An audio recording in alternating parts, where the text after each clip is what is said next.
It's showtime.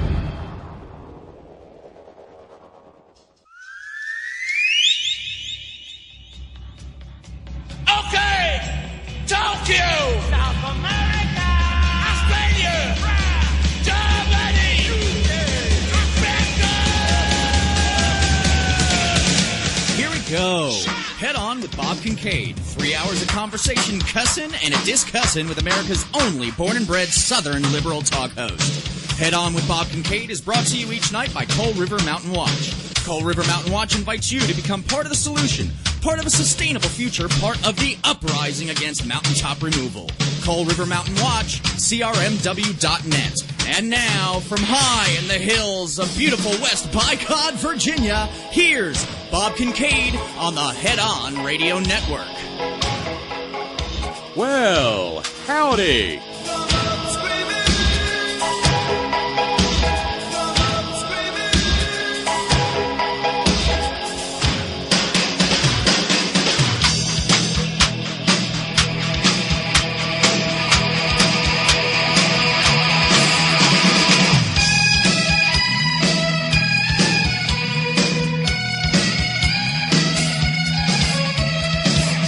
Woo-wee. We're off and running again. Now, let's not have any clipping, Bob. Here it is, the 8th day of October, 2019. This is The Horn. Headon.live is where we live on the interweb tubes.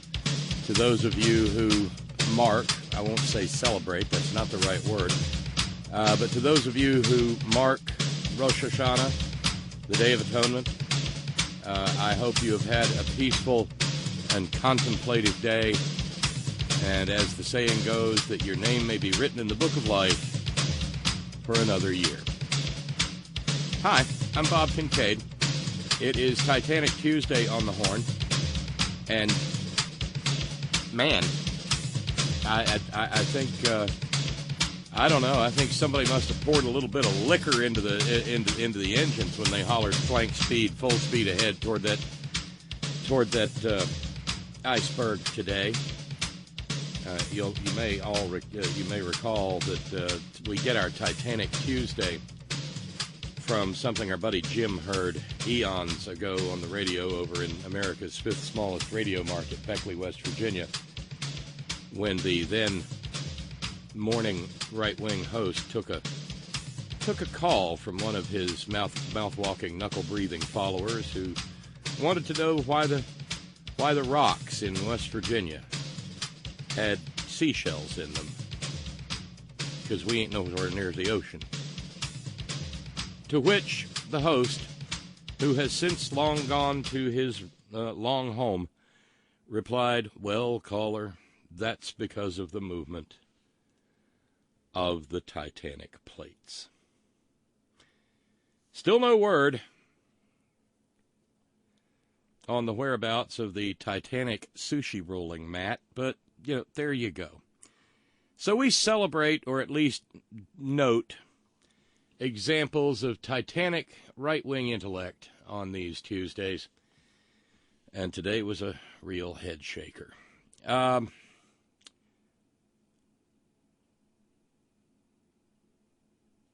So every instance of the Horn begins with gratitude because, well, there's no commercials here, no ads, no exhortations for you to buy gold now or buy buy vacuum cleaners that pick up bowling balls or Bose wave radios or steel buildings or floors made by deforesting some of the last pristine rainforests on Earth. None of that here. Only the determination of a community that wants independent, commercial-free radio to survive. And so thanks go out to our subscribers for this 8th day of the month. That would be Nancy. Thank you, Nancy. Thank you to Dwayne. Thank you to Marcia. Thank you to Tom. Thank you to Brendan. And thank you to Sue, also known to truth seekers as For Earth. Thank you, one and all. Of course, if you'd like to be a subscriber and join that happy few that I just mentioned on this particular day, run on over to headon.live, click on contribute, and then put in $10 and check the little box, and the next thing you know, you will be sacrificing about less than half of the price of a package of chewing gum per day. That's what a $10 a month subscription works out to. As it stands, as far as fundraising is concerned, we are at $275 to finish, to get even with 8 days into October. $275. And I will note that and I mean, this is just me, the misery that has been bedeviling us for a week now continues. And so we need to keep up with it, because at some point in time I'm going to be, I have a feeling, talking to a bail bondsman. So there's that. And not knowing what the situation's going to be and whether I'm going to be here for every program this month, I just don't know. We also have to keep all the bills paid, but you understand. So $275 if you want to help out. Over at the Contribute tab at headon.live. Of course, there's always the U.S. Postal Service. That address is also at headon.live. And you could become a Patreon subscriber if you wanted to. And that would be cool, too. Whatever works best for you.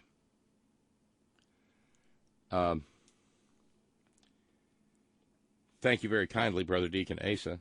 Hot on both decks aboard the USS Titanic. Don't no rats flee this sinking ship. That iceberg's got nothing on us. Nothing. It's a perfect iceberg. It's a perfect ship. Right? Right. Mm-hmm. So let's get this is kind of pop culture-y, and it's a little bit shallow. But I want to, I saw this earlier today, and I felt conflicted over it. I generally like Ellen DeGeneres,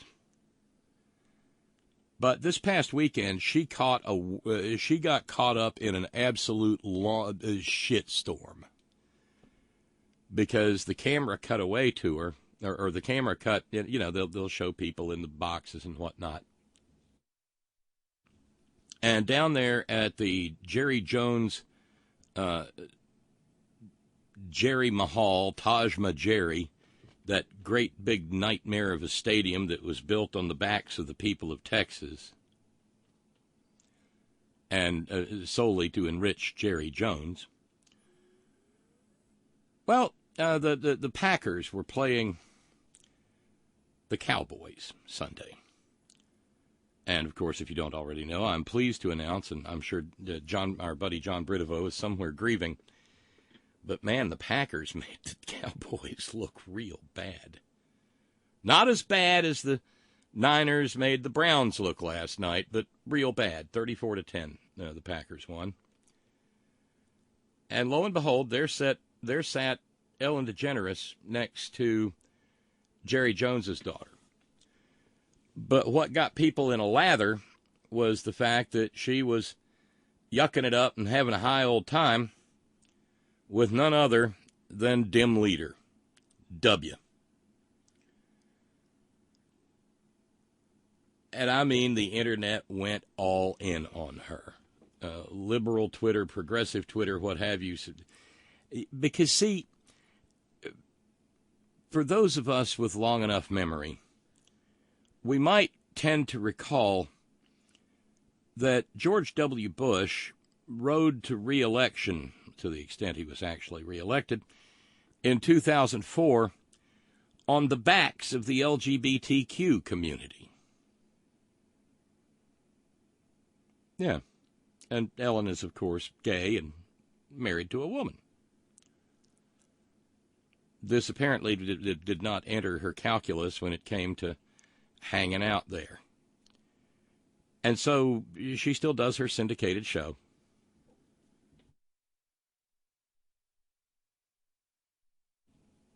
And she's adorable and funny.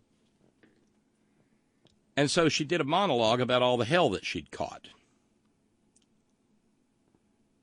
And it boiled down to, we all have to be kind to each other, which I subscribe to in large part.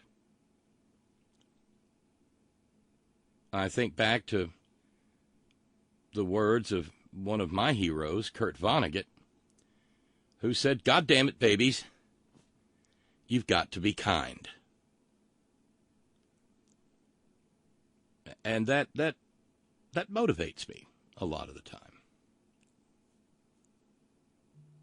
Expanding it, well, she didn't mention Kurt Vonnegut, but Ellen DeGeneres in her thing said, when I say be kind, I mean be kind to everybody. And this is where the conundrum comes in. Because, see, not only did George W. Bush shit all over the LGBTQ community while he was in office in a tawdry and cynical exercise in political expediency. Oh, he railed about the sanctity of marriage. Oh, I got the score wrong. Thank you, Flavio. Flavio, serving as the ad hoc corrections department this evening. Not those kind of corrections. I guess the ad hoc ombudsman. I said 3410. I meant 3424. I knew what the score was. I was thinking more along the lines of the beatdown that the Browns took last night. Whew. Man, all that preseason Browns going to go to the Super Bowl stuff didn't play out real well, did it? Oops. But hope springs eternal along the southern shore of Lake Erie, and good on them because it's a great old tradition. But anyway, there was a sort of explanatory tone, but there was also a little bit of shaming I got as I watched the clip from Ellen DeGeneres. That we're just mean people. And like I said, I'm conflicted on this. I want to agree with her that you got to be nice to everybody, but man, can't we put an asterisk by that everybody part? And I'm not going to go to. I mean, aren't there just some people you shouldn't be nice to?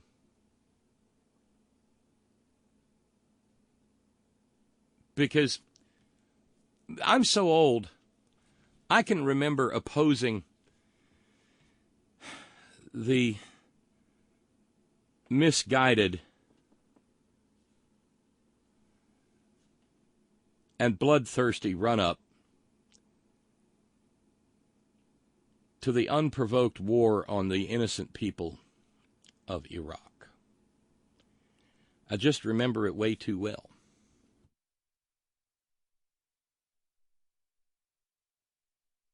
In fact, I remember that it was about this time in 2004 when news broke from Johns Hopkins that in the space of a little bit more than a year, the bloodthirsty slaughter of Iraq had resulted in upwards of 1 million innocent civilian deaths. That's just the deaths. And every last one of those was chargeable to the account of George W. Bush, because the nature of the analysis that was performed back in 2004 was that had there been no Iraq war, those 1 million innocent human beings would not have died. And so Ellen DeGeneres, who obviously is a lovely person, with her heart entirely in the right place, got this one badly wrong. But it was a social situation, darling. And what do? Just turn to them and say, I'm not going to speak to you, you bloodthirsty fucking killer, you mass murderer, you 1/6 of a Holocaust son of a gun, you? Or maybe this is just the kind of unpleasant shit you find yourself having to deal with once you've become a multi-bajillionaire and you have to go hobnobbing around with the multi-bajillionaire crowd. See, I'm not one of those. Neither are y'all. So we can hang out with the people we hang out with, say howdy. I mean, look, I got a note from Kyle, who said, it's surprising. Kyle didn't know I was going to be talking about this, but it's surprisingly on point. Kyle said, I've been thinking about impeachment in relation to the maggots a lot lately, how many of them would react to it and such. Today something happened that was a moment of enlightenment. This guy who had more fake neo-Nazi and Confederate medals on his hat than Sheriff David Clark ever had on his shirt came through my, and that's Clarky, on his shirt, came through my line at the grocery store. He was a pretty respectable guy, and if he wasn't so obvious about it, you wouldn't necessarily know that he was a white supremacist neo-Nazi type. And I got to thinking, these guys got seriously turned around in life and didn't have someone to look up to as a good role model. Consequently, they view Trump as a father figure who gives them validation for their hatred that has consumed them. This is why they'll never leave Trump no matter what. I know it's been discussed on the program before, but it was like an aha moment for me. And it also works very nicely in conjunction with this opening just these observations.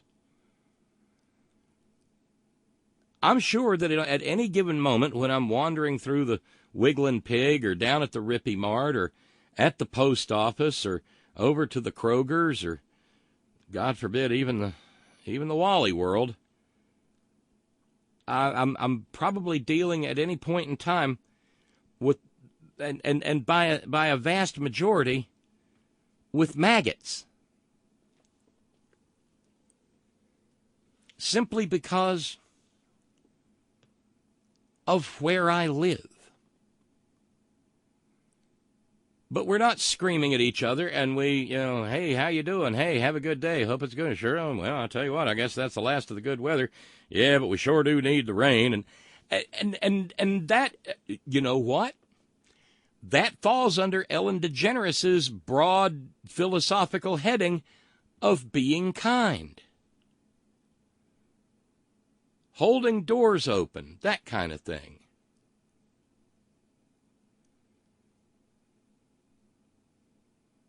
But there's a difference between that. I mean, I don't know.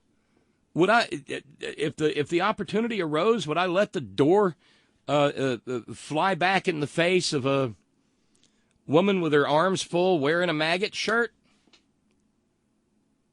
I'm really not that kind of person.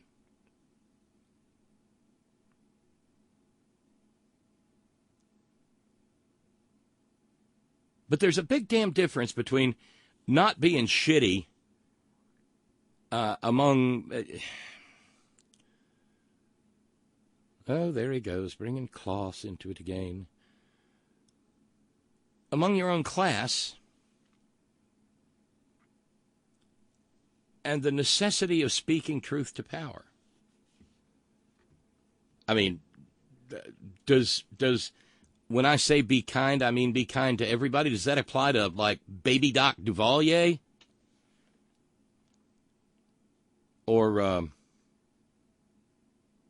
Colonel Pinochet? Does it apply to George W. Bush? Because, among other things, when things were looking kind of sketchy with Brett Kavanaugh, you might recall that W came out and said, I sure would like to see that Judge Kavanaugh be a Supreme Court justice. He's a fine feller.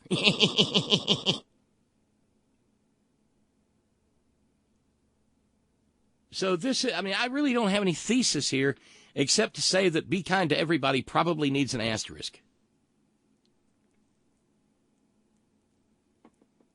I mean, there are the obvious historical examples that we're not going to go into because everybody's dead.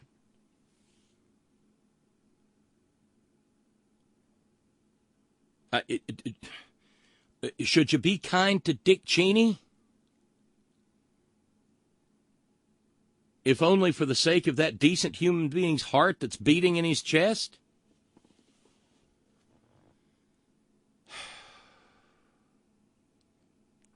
These are real and moral conundrums.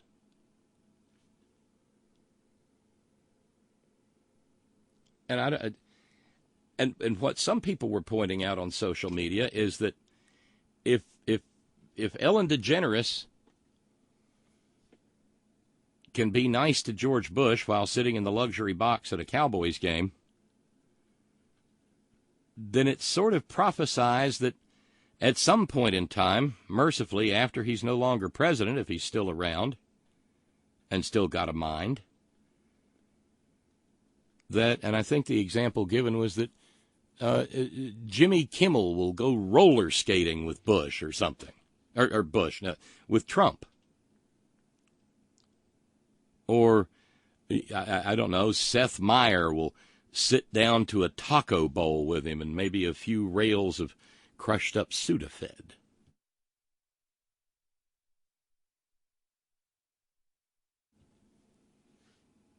And I'm not, I don't want cards in that game. Yeah, see, there's Flavio. Nice to everybody. I'm kind of conflicted about being friendly with perpetrators of crimes against humanity. Torturers. You know, very bad human specimens. I remember early in his presidency when Dim Leader was working the rope line over somewhere near Philadelphia. And somebody was shaking his hand and said, "You're the worst president ever." And W just shot back, "Who gives a fuck what you think?"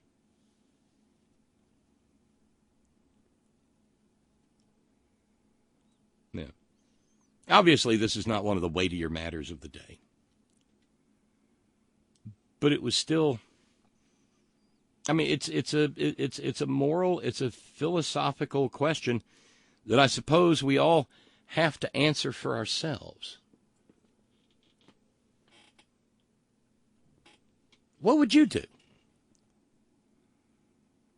I mean, I assume that Ellen and Portia didn't necessarily know that they were going to be hanging out with a uncharged, unconvicted, but very definite war criminal.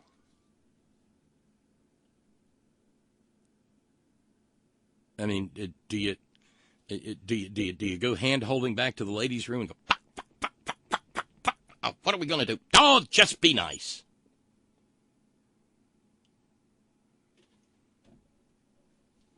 Well, and you know what? That's entirely possible. Brother Deacon Asa says, perhaps in light of the current steaming pile of hog shit that's in the White House, W actually looks like a nice guy to Ellen. It's a sliding scale, Bob. Yeah, I get that, but if it's a sliding scale, then, well, shit. W killed 1 million people. By choice. Not by necessity, but by choice. And far be it from me to give any goddamn credit to Nitwit Nero at all, but he hasn't killed any 1 million people yet.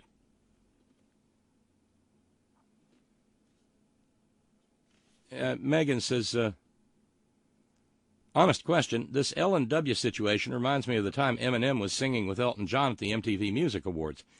It was a controversy because his lyrics are rife with homophobic sentiments. After performing a song on stage, Elton made a point to walk over to Eminem and give him a bear hug. Honest question for the LGBTQ community, Tracy. I'm looking at you. Tracy's not the but Tracy doesn't hide her feelings under a bushel basket either. Is this a purposeful move to be the bigger person? Yeah, I think that's fairly obvious. And maybe to change hearts. Now, see, maybe and that changing hearts part of it. Don't think for an instant that if you put the question to dim leader, if you had it all over if you had it all to do over again, would you still slaughter the million innocent Iraqis, George? And those bastards are nailed down on it. They won't give an iota of ground. Yes, because he tried to kill my daddy, and he's dead now.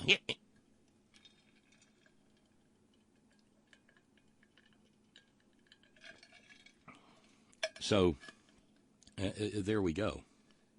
Just, like I said, it's Titanic Tuesday, so we had something.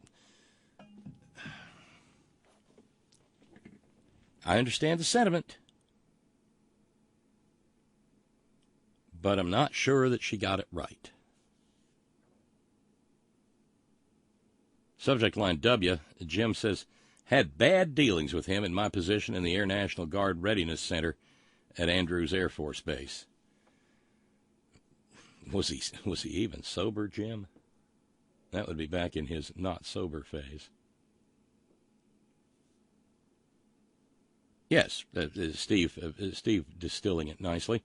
W, I seem to recall, lied to take us into a war that killed 1 million innocent people. Perhaps I'm mistaken. No, you get an A for that, Steve. You're absolutely right. Kyle, on the other hand, who's gay. Now, not that, I mean, you've told us, Kyle. I'm just editorially reminding. Okay, I understand the whole be kind to one another thing, but why the fuck should I have to be kind to a guy who tried to use his power to get past a fucking constitutional amendment to keep me and members of the LGBTQ community from having the right to fucking get married to someone of the same gender and have the same rights as a heterosexual couple?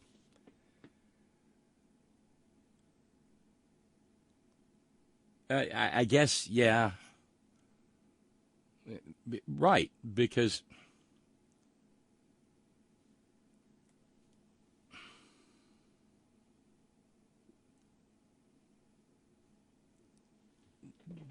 the first and easiest reach in any of these, in an issue like this, is to say, had he lived to see the change of heart that George Wallace went through, would Dr. King have gone up and given him a big old hug? Of course, the difference between George Wallace and W being George Wallace repented. He actually repented of his behavior. On the other hand, W has never repented of, do the math. The average amount of blood in a human being, multiply that by 1 million. Now imagine George W. Bush standing in it. So, right. Jason with a note.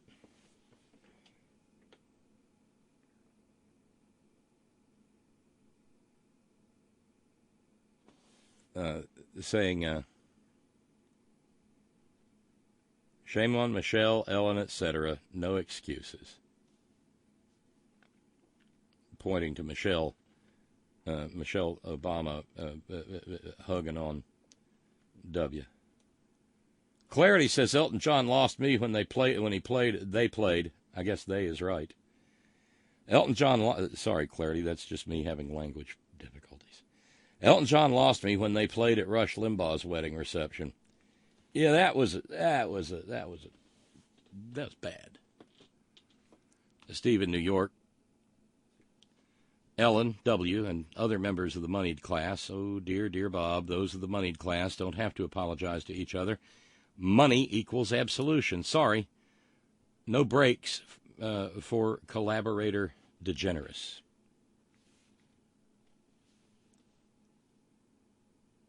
For real, Bob, Jim says, W was a born-again jerk to whom no regulation applied. Hell of a thing, that privilege. Yeah, there you go. Jimmy, cowbell for Jimmy up in the great Northwest. Me being a black man, it's like me kicking it with David Duke.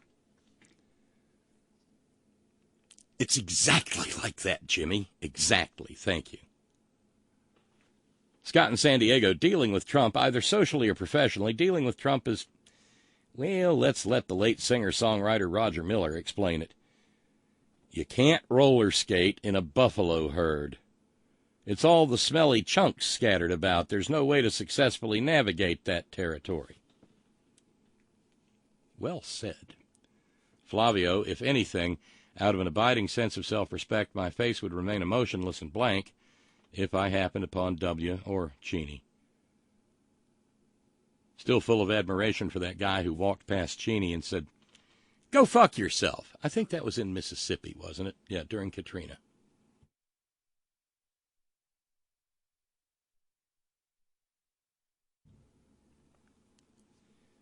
Oh, and we are off to a start. Thank you very kindly. Some early thank yous to send along. Thanks to Keith. Thank you, Keith. And thank you to Anatole. Thank you very kindly. That means that we've gone from $275 to, wait a minute,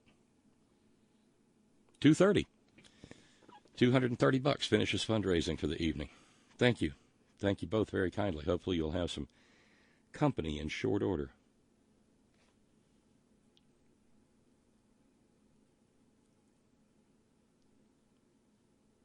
So that's just a starting place. Man, we got other stuff.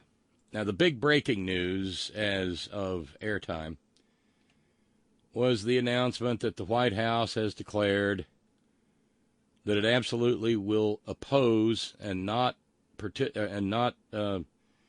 in any wise cooperate with the impeachment inquiry. Surprise! Not.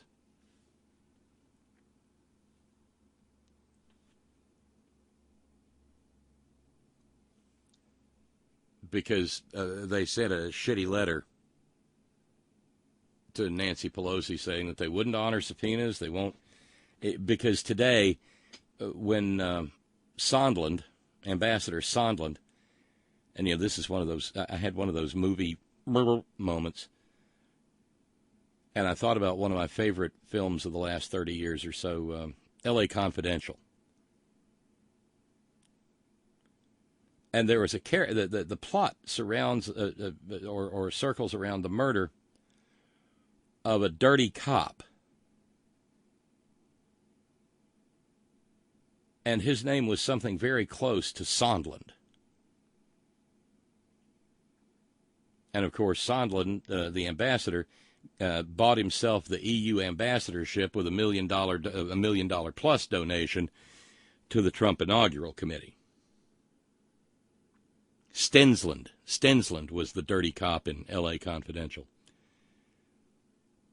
It made me think that eventually we probably will wind up with somebody in this inquiry, in this parade of sleaze and graft. We're probably going to wind up with a Heisenberg in there somewhere. Really. But no, they're not going to cooperate. And so today the State Department forbade Ambassador Sondland from being deposed. In other words, from obeying the law.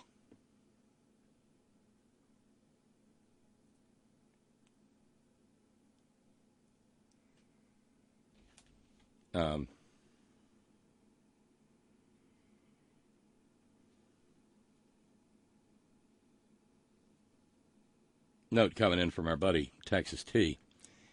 Bob, sadly, Ellen proved again, to our heartbreaking reminder, that money in the end will win out. Ellen has the capacity to show Bush compassion because he didn't personally fuck them over. along with the fact she can go and live and be happy anywhere in the world she may desire. Does make a difference.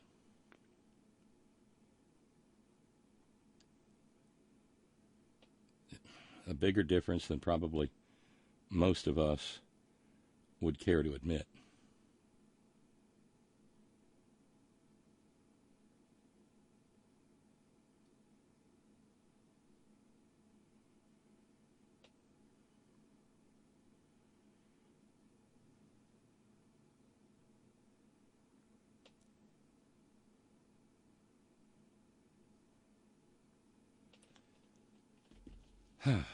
So that, but no, back to the big breaking story that they're not going to cooperate. Anybody surprised by that is going to have a real hard time coming to grips with a certain fact about a certain jolly red fellow who comes around about Christmas time every year.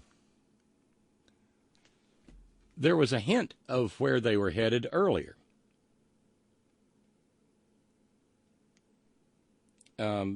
It was today, earlier today, in a hearing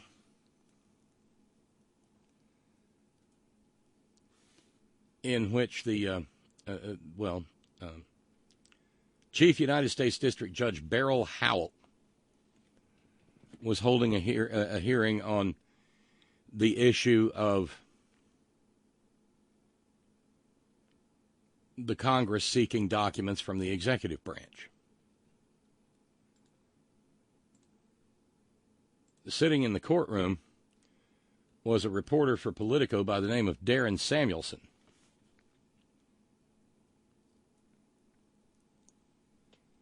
And what Judge Beryl Howell wanted to know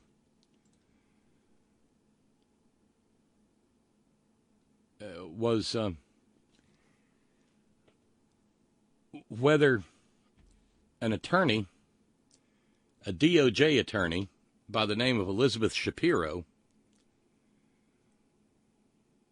whether she was of the opinion that Congress had no rights to demand grand jury information from the Mueller investigation.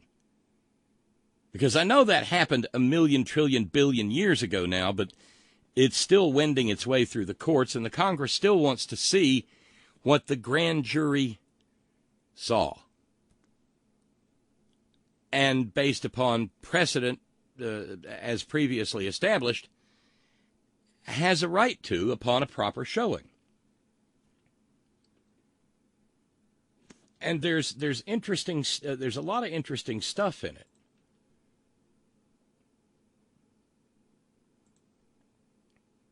Among other things,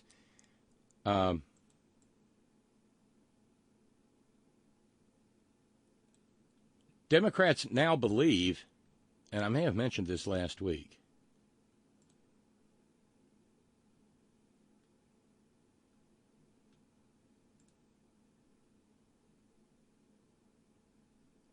Democrats now believe that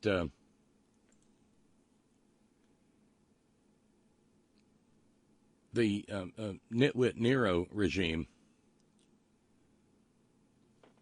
will show that Trump actually and actively lied. I know, another big surprise, but this is kind of a big deal. They think that one of the redactions in the Mueller report has to do with Trump lying about contacts between his campaign and WikiLeaks.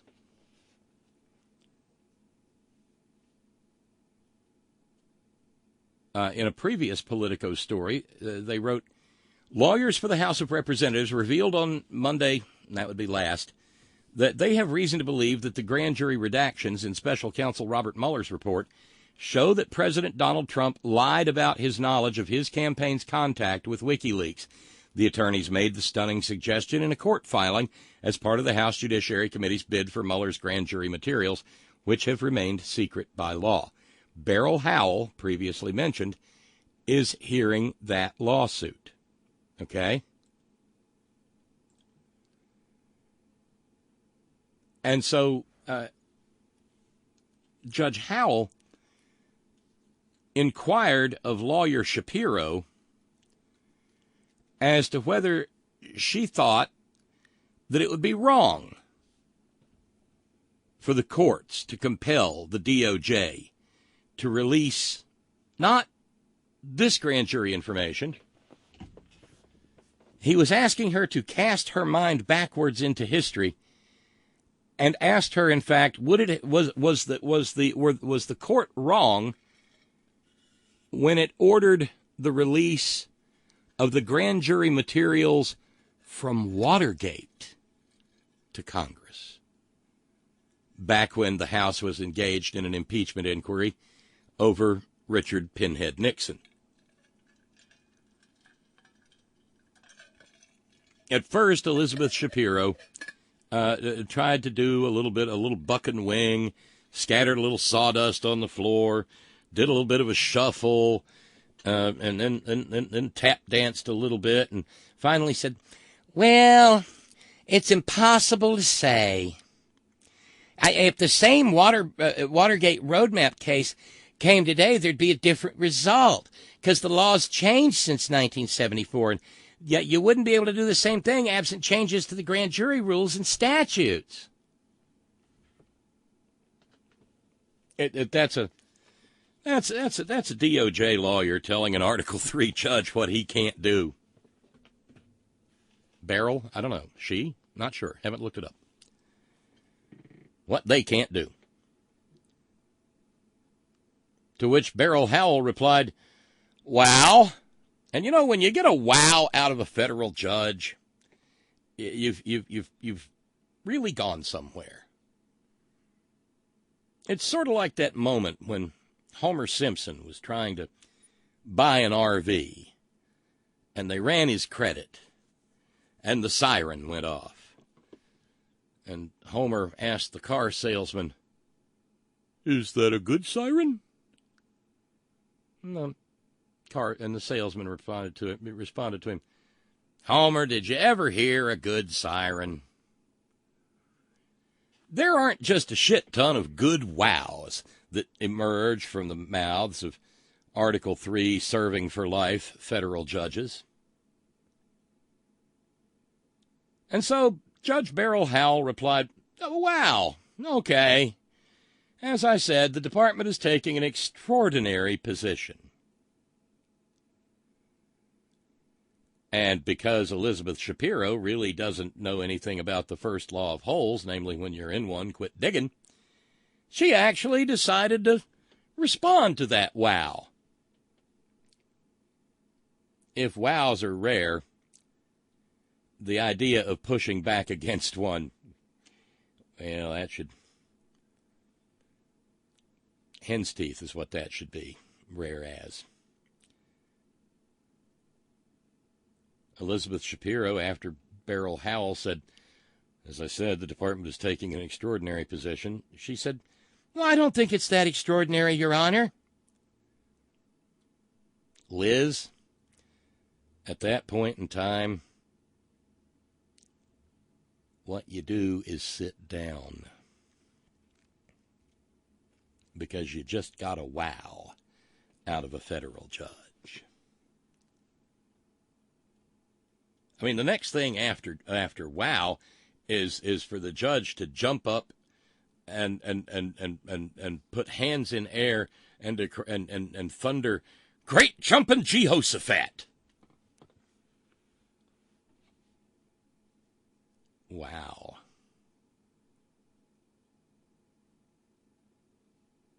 And that happened much earlier in the day, but when I saw that, I got a pretty good idea of what was coming. The Great Wall of MAGAT is going up, just not down at the southern border.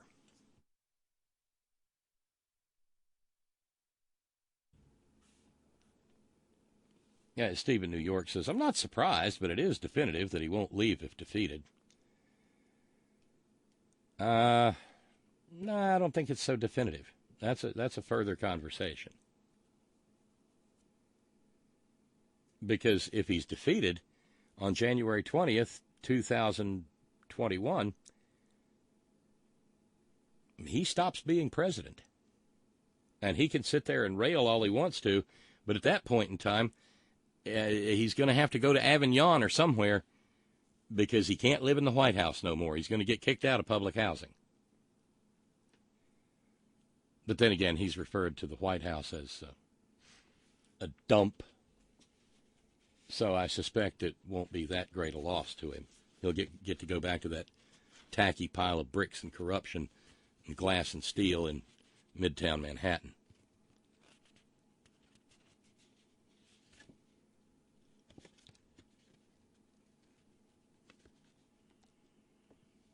Well, there's a fun little idea, courtesy of Flavio. Wisconsin Democrat Representative Mark Pocan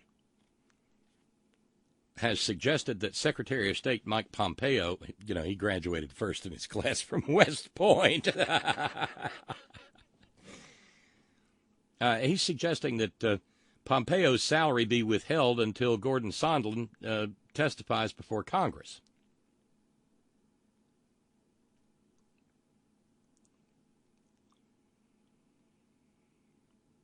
And it's not like he just went on the TV and said it. He wrote a letter. He wrote a letter to Pompeo and said, a provision of federal law allows Congress to withhold any federal official's compensation if they prevent another government employee from communicating with lawmakers or committees. Sure hope Mike's got a little nest egg there. Or maybe, I don't know, maybe Pooty will write him a check. Mm-hmm.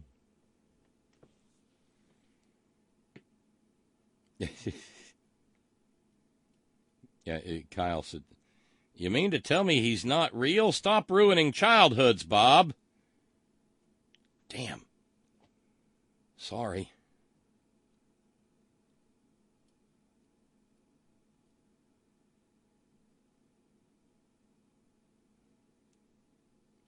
Yeah, Steve says, I want to agree with you, but he has the guns.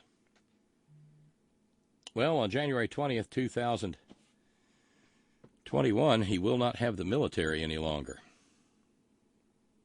That's fact. Hey, thank you very kindly to Samson. We just took the fundraising goal down substantially. It just went down to $165. Thank you, Samson. Thank you very kindly. It is indeed a big deal.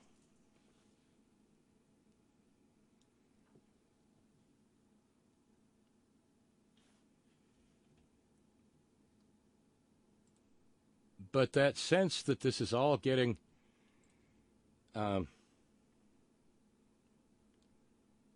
it's all beginning to move at a dizzying pace. And understand, there's no legal there's no legal leg for the Trump regime to stand on. They're just stonewalling. And it eventually will not. It won't end well unless the fix is in at the Supreme Court. At which point, though, the Supreme Court is essentially dead for all intents and purposes as to even nominally being a neutral arbiter of the law. And old balls and strikes John Roberts has to take that into account. Now, there were hearings about LGBTQ rights in the workplace today before those 9 wise souls.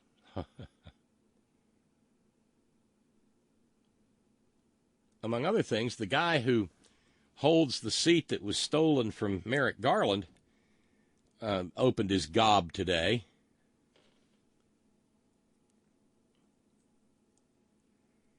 He actually gave people a little bit of hope, saying that or suggesting that discrimination based on whether one is LGBTQ is sex discrimination within the meaning of Title VII of the Civil Rights Act.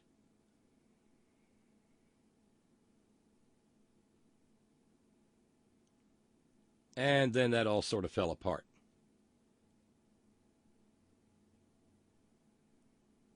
For instance, old Balls and Strikes Roberts asked the litigants whether, quote, whether the court should be in the business of updating old statutes, and said the word sex was understood at the time to mean men and women. No, not really. Brett Kavanaugh, who likes beer, had enough sense to keep his mouth shut in this one.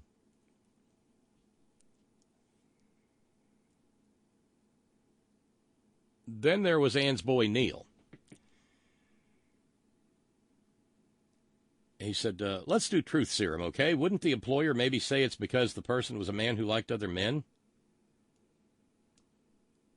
And isn't that first part sex? But then he said, to ban discrimination against people, get the hockey puck, I think. To ban discrimination against people for being LGBTQ would, in his words, create massive social upheaval that might be caused by extending the law to LGBTQ workers. This is not surprising if you take into account the fact that Gorsuch wanted to adhere so strictly to the law that he told an African-American truck driver that he should have frozen to death in a truck instead of going for help, and that justified him being fired. Now, when he was sitting on the bench out in Colorado, that was fine because there were more intelligent people who could overrule his white wing ass. That ain't the case anymore.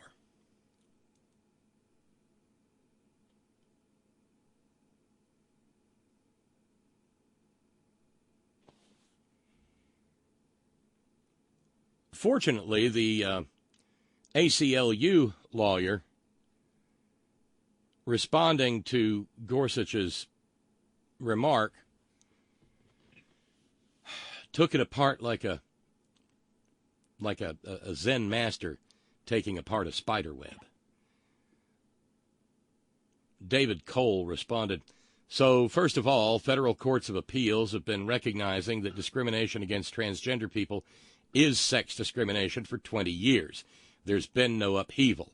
As I was saying, there are transgender male lawyers in this courtroom following the male dress code and going to the men's room, and the court's dress code and sex-segregated restrooms have not fallen.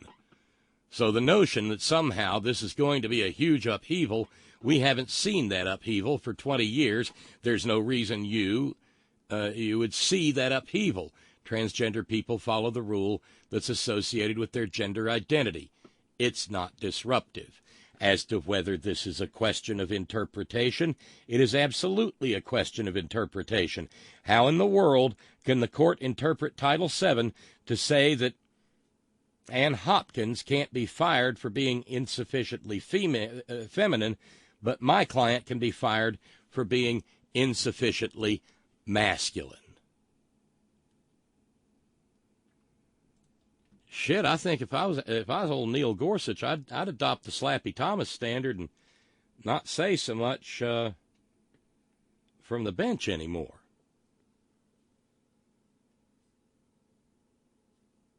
Atne ute eitbre if you one what I in me.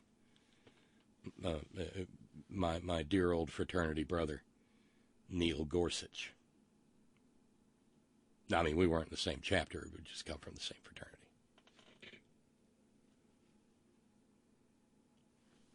But that's a pretty stern.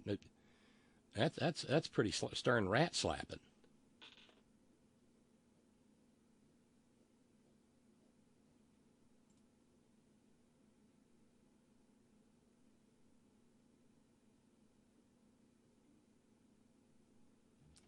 And he also took apart the whole silly business of old Balls and Strikes Roberts saying that we're updating old statutes. Well, another word for that is interpreting, which is what the Supreme Court is in the business of doing, going back to, Marbury versus Madison in 3 or 4 or something.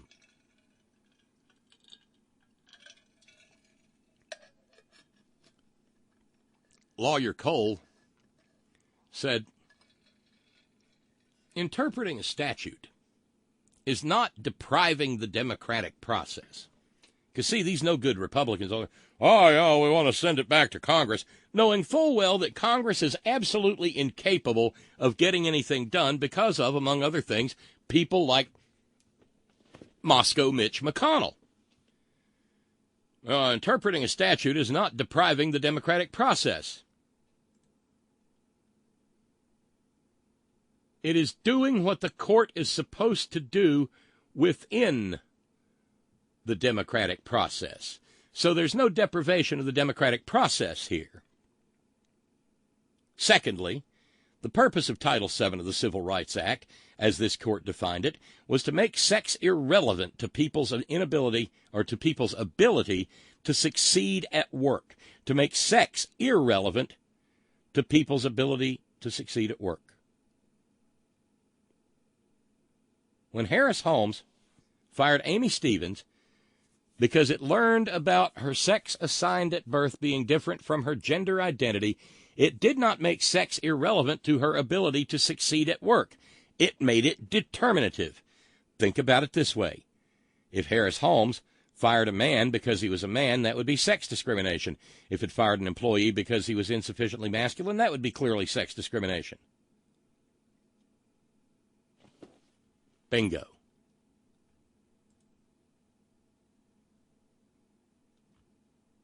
This court 30 years ago said in Price Waterhouse, we are beyond the day when an employer could evaluate employees by insisting that they match the stereotypes associated with their group.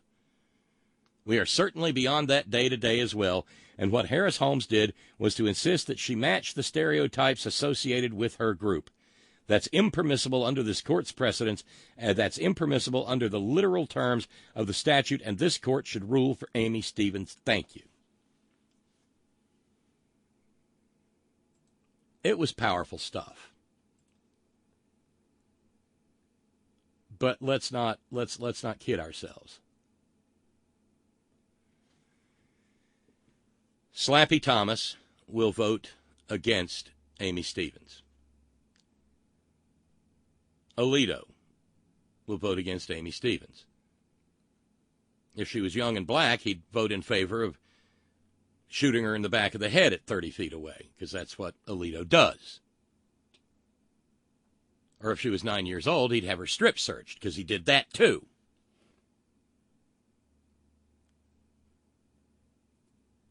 Brett Kavanaugh will secretly acknowledge that Amy Stevens is a woman, and once he's acknowledged that she's a woman,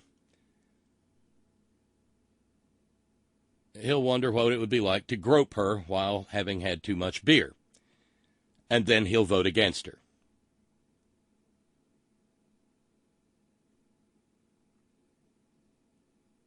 That leaves old Balls and Strikes Roberts and textualist Ann's boy Neil.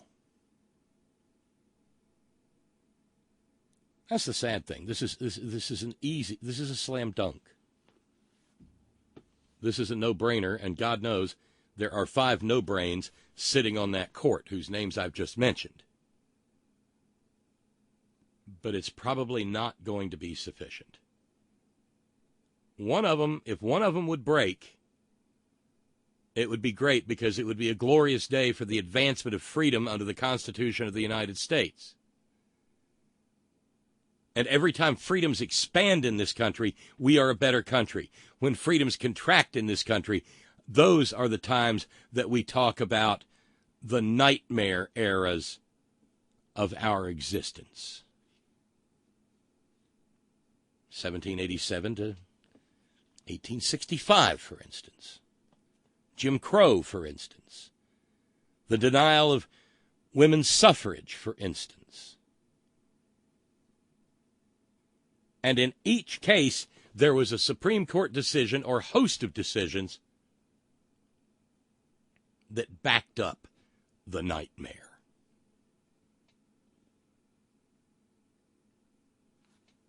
Brother Deacon Asa, LGBTQ writes, Bob, you live in a country that still allows the gay panic defense as an argument for ending the universe for gay folks. Aren't we getting a little ahead of ourselves? In 2018, Senator Edward Markey and Representative Joseph Kennedy III introduced bill, respectively, which would ban the gay and trans panic defense at the national level. Both bills died in committee. In June 2019, the bill was reintroduced in Congress to amend Title 18 of the United States Code in order to ban the use of the gay panic and trans panic defense in cases of murder, assault, and other violent crimes. I don't know if we're getting ahead of ourselves or not, Brother Deacon Asa. It seems to me that answering this question in the affirmative, that discrimination, to the effect that discrimination against the LGBTQ community is violative of Title VII of the Civil Rights Act, might make it a little easier to take that next step and eliminate the gay panic and trans panic defenses.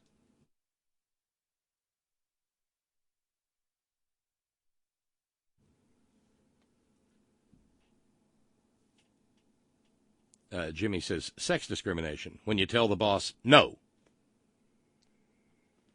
Steve in New York, extending the law to LGBTQ workers. I probably seem the weirdo here, but that's not what would happen if the court essentially said sex discrimination applied to sexual orientation and even sexual identity. What we need to understand is that such a holding would apply to everyone, including straight people. When we incorrectly characterize this as applying only to LGBTQ people, we play right into right-wing special rights meme. Sex discrimination applies to people who fall inside or outside the mainstream idea of what proper sexual stereotypes are. The bottom line is taking an adverse employment action against anyone on that basis is illegal, what sexual orientation or identity that person has.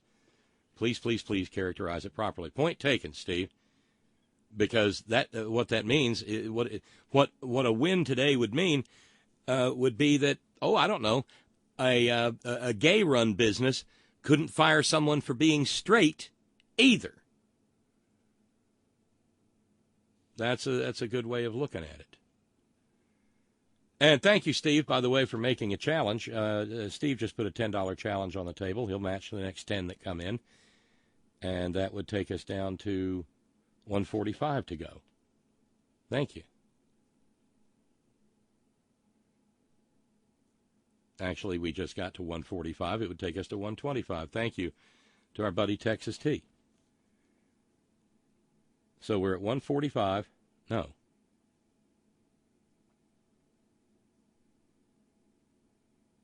Sorry, I got to do all the math all over again. It gets so confusing. If I was really good at this, I'd be writing this stuff down as we went, but no. 30. 60. 155.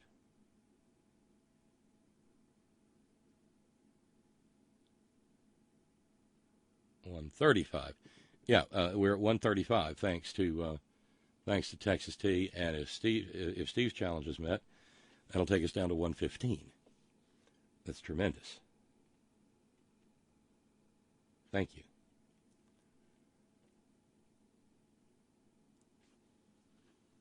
Fairly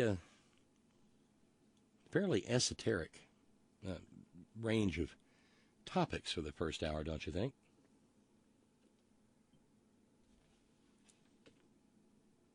And it gets even better.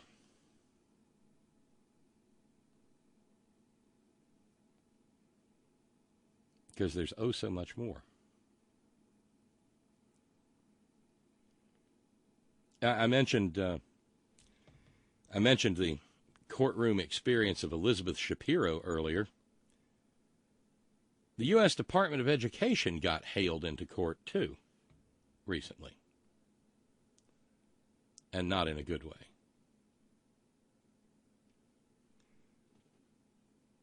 It was a federal magistrate judge who is lower than a federal district judge. This is just a magistrate, but still cloaked with the awesome power of the federal government.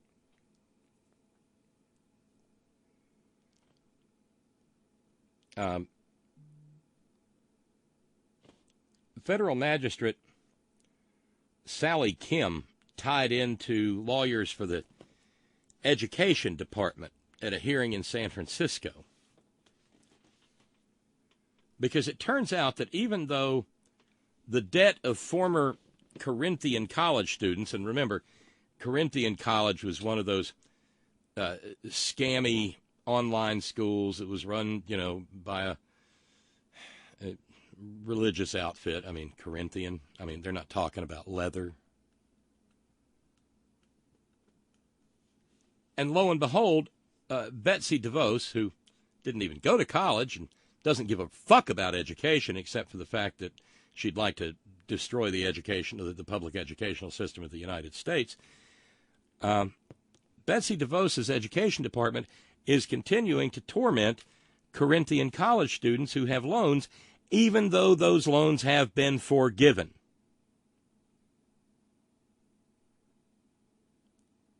According to the Washington Post, as of this Friday past, a court order barring the Education Department from collecting on the federal student loans of former Corinthian college students. Well, despite that, the agency kept on pursuing the debts. Some former students of the defunct for-profit college had their paychecks garnished. Others had their tax refunds seized by the federal government.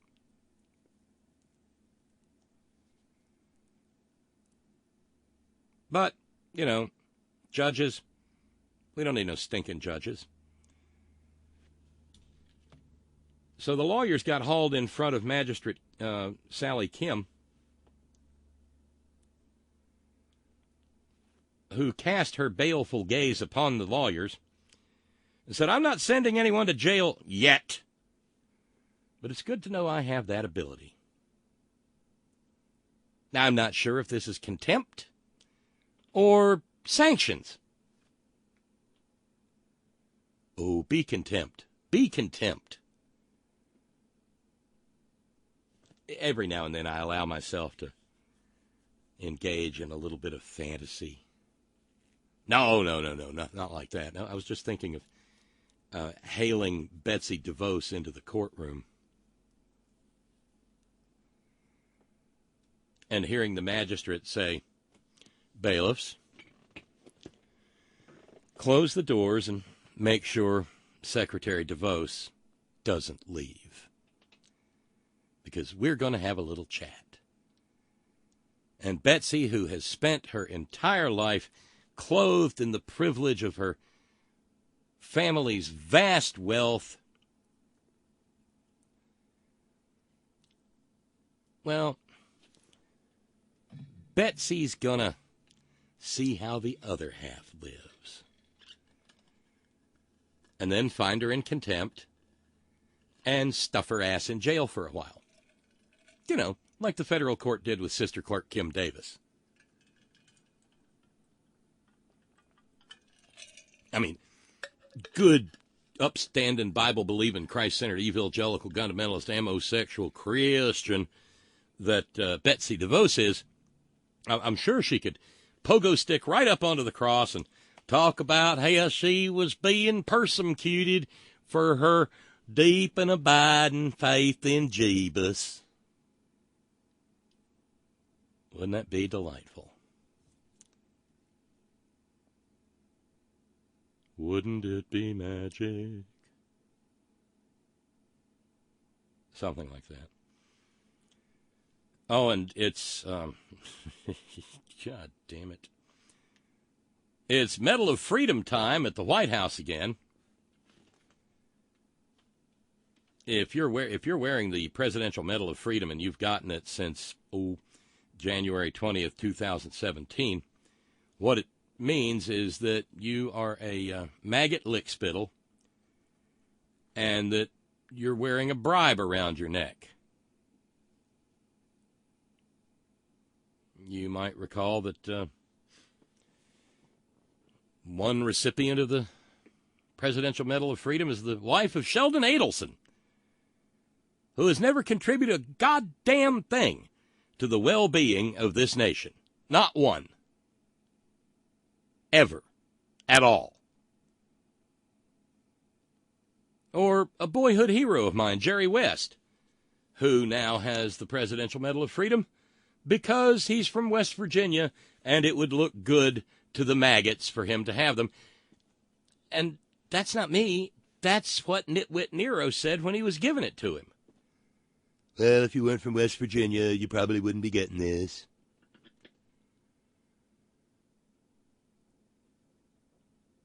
Now, here comes, I kid you not, here comes Ed Meese. God almighty, I bet you thought you'd never hear that nasty name again no. Hell, I didn't even know old Ed was still among the quick. But he is. Yep, the man who tried to wage a single-handed war on boobies. As old 666 himself, Ronald Wilson Reagan's Attorney General. Yeah. Now, the Medal of Freedom citation for Ed reads as follows. Edwin Meese III has long been a thought leader and strong conservative voice on matters of law and policy. As counselor to President Ronald Reagan, Mr. Meese helped craft foreign policy strong enough to end the Cold War and played a pivotal role in securing historic tax cuts, both of which are just a gigantic pile of verbal feces. As Attorney General, he promoted federalism and the original public understanding of our Constitution and worried a lot about naked women. No, that's not in there. Since leaving public service, Edwin Meese has continued to champion our nation's founding principles through his extensive work at the Heritage Foundation.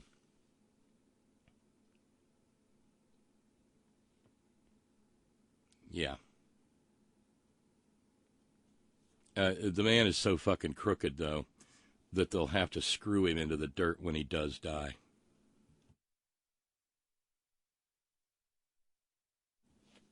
Funny how the citation makes no mention of, the Iran-Contra scandal.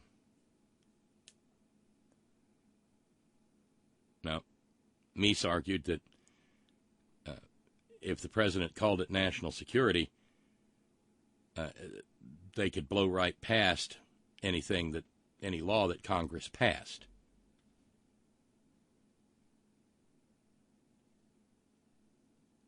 It's almost like, I don't know, Bill Barr is his little bastard child.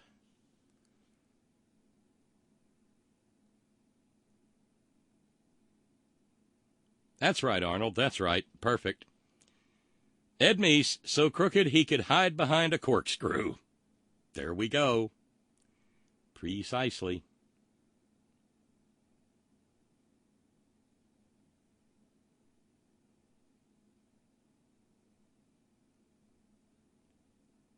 And just it ripped from the pages of the headline and all of that. From the Jerusalem Post this morning. Syrian sources claim Turkey attacked in Iraq, not Syria. The attacks come after the U.S. announced that it would withdraw from Syria as Turkey prepares for a military operation to create a safe zone in northern Syria. That would be a Kurd-free zone, a Kurdish genocide zone, just in case anybody's confused.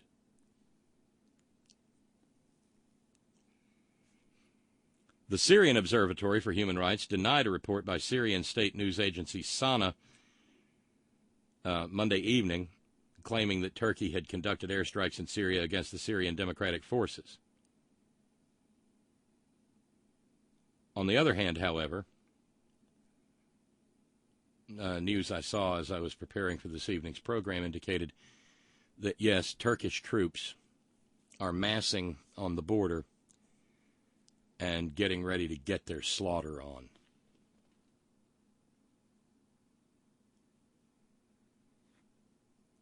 This will not be pretty.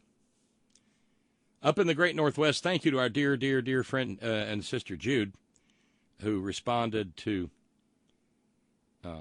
who responded to Steve's challenge. Steve, your challenge has been met.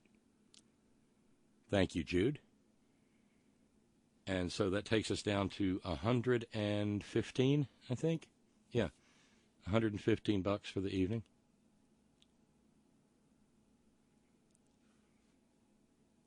Steve in Vermont, Ed Meese. Is that the same Ed Meese who declared war on drugs and a war on porn? By the way, who won those? That would be the drugs and the porn. Ed. Ed's so cool he spells it with a hyphen. Back to the Supreme Court. Megan says, I'm holding my breath with what this SCOTUS will decide. As Tom Hartman pointed out earlier today, this will affect everyone. What if a boss decides a woman isn't feminine enough? My own mother said this happened to her at work this year. Talk about arbitrary and capricious. What constitutes feminine? Well, I see you're wearing pants today. And it's not far from there to, why aren't you wearing a beekeeper suit?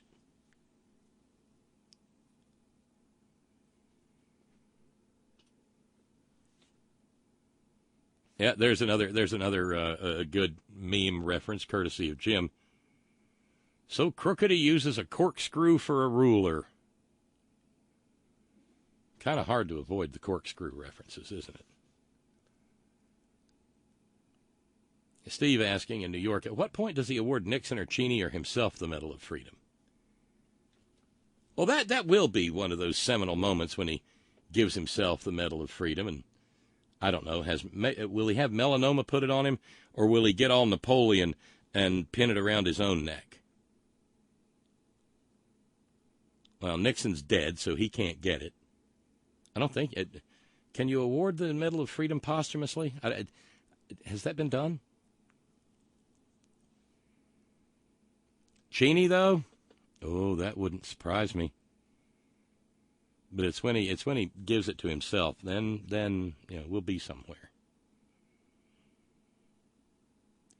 Oh yeah, thanks for the reminder, Scott in San Diego.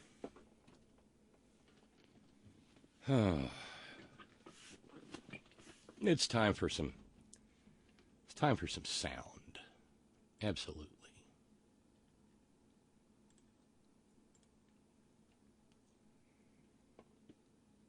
It's a hockey puck time, by the way. You won't be all right.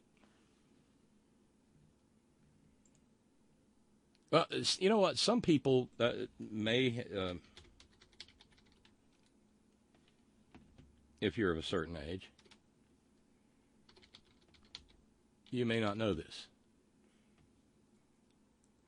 This is something I grew up with.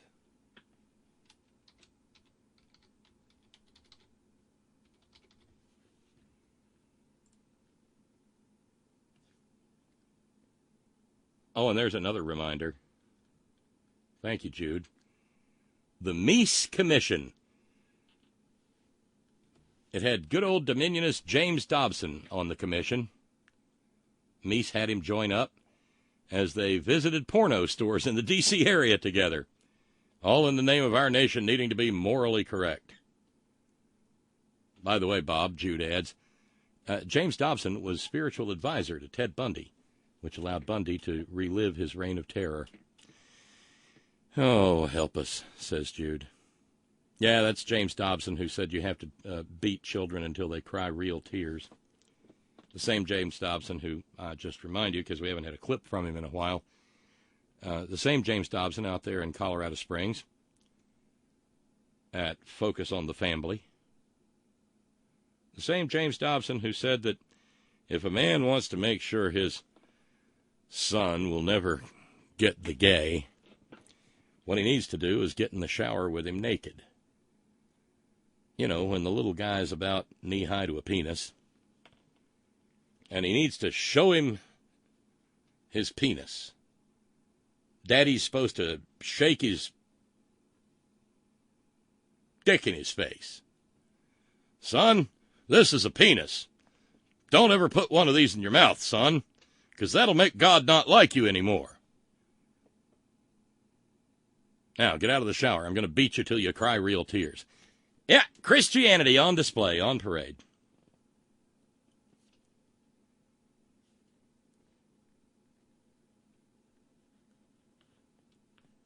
Oh, I can't even handle that. Kyle says, wait till Trump gives medals of freedom to Andrew Johnson and Bill Clinton for avoiding being found guilty and removed from office during their respective impeachment trials. You know, people are finding out more and more about Andrew Johnson.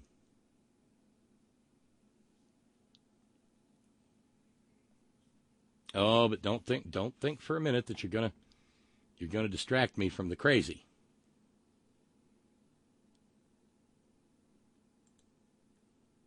Because you're not. Nope. Let's check in with repeat DUI offender Matt Gaetz of Florida. Matt Gaetz is outraged, I tell you, at the behavior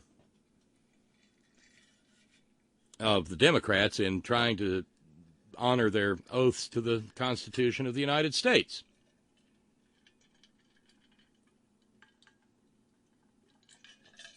And they were casting about, and Gaetz is standing right next to Jim Shorts Jordan, who still can't find his jacket because the heathen women folk are allowed to go around wearing pants. I guess he finds that insufficiently feminine.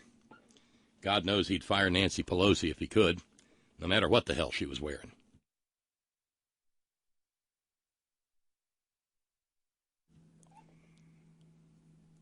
But they're really mad at Adam Schiff, and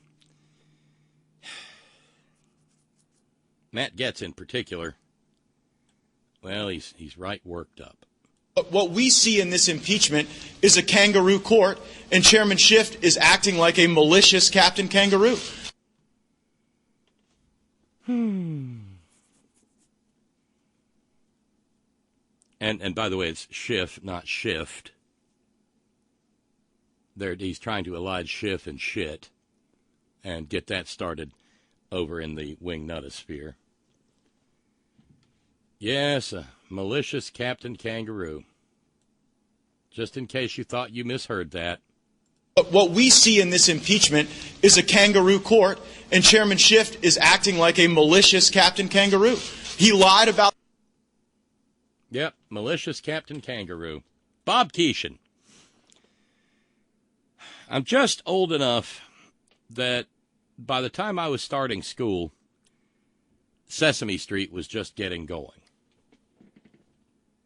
So I spent my childhood watching Captain Kangaroo on CBS every morning. Bunny Rabbit, Mr. Moose, Mr. Green Jeans, Grandfather Clock, ping pong balls. It was good, and it had some of the same characteristics of Mr. Rogers. Be nice to each other. Don't be mean to each other. You know, even the ping pong balls that Bunny Rabbit dropped on him, or was it Mr. Moose? Bunny Rabbit was a real mess with his carrot tops. But even the ping pong balls were in good fun.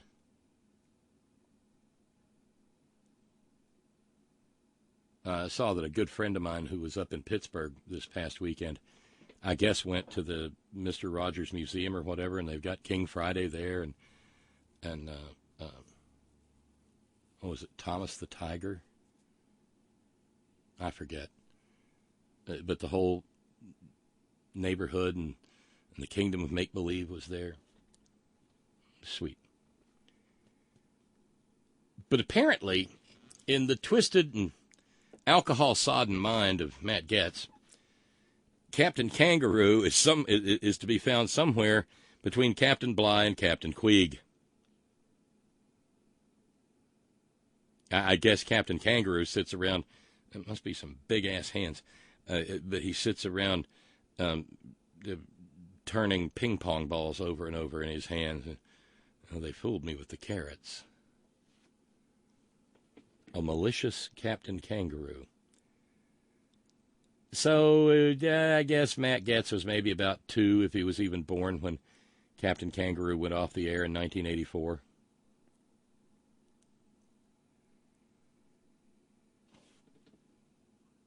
Yeah, what's that, Jim? Jim says, tallywhacker, Bob, please.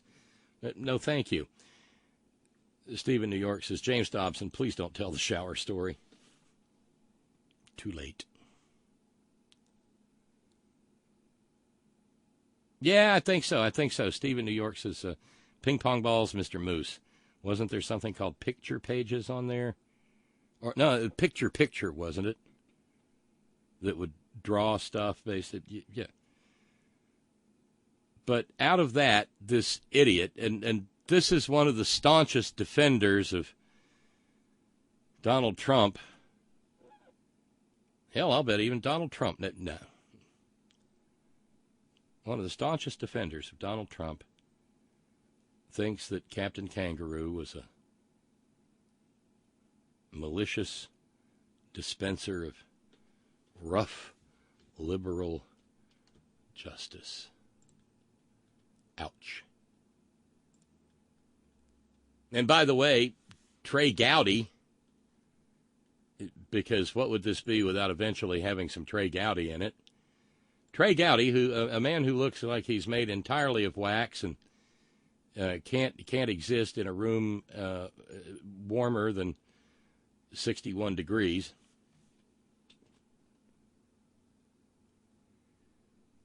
He's been signed on. He's been brought on board as a member of Donald Trump's legal team opposing the impeachment. Oh, goody, this should work out well. Last I checked, I seem to recall that Madam Secretary Dr. Hillary Clinton, she handed him his ass.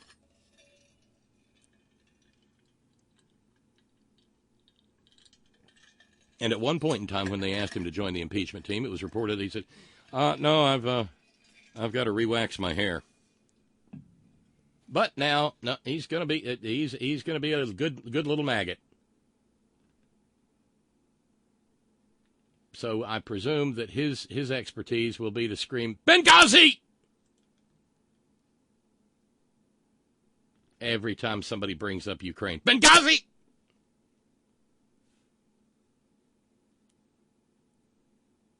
Yeah, okay, Raleigh says, hey, you better not malign Bunny Rabbit.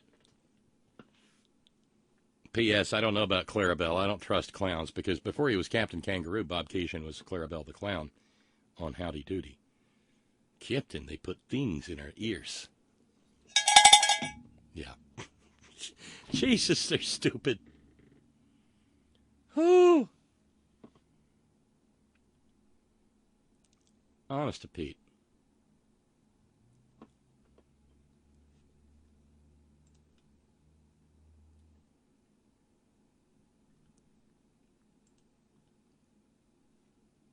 It just goes on and on and on. Ripped from the pages of the headlines. Dum dum. Let's go to Moorhead. Yes, it's not just for Kentucky anymore. Let's go to Moorhead, Minnesota, where an 18-year-old woman in Moorhead was minding her own business, driving along the streets, the mean streets of Moorhead. And it just so happened that she had an Elizabeth Warren sticker on her car. Because you can do that in America. Well, out of nowhere, a dude, pulls up alongside her car and starts screaming about how much he hates her Elizabeth Warren sticker. You can probably imagine the language that was involved.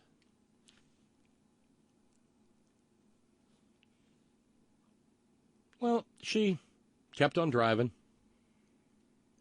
ignored him. I mean, it's like something out of the Bible. The maggots ye have always with ye.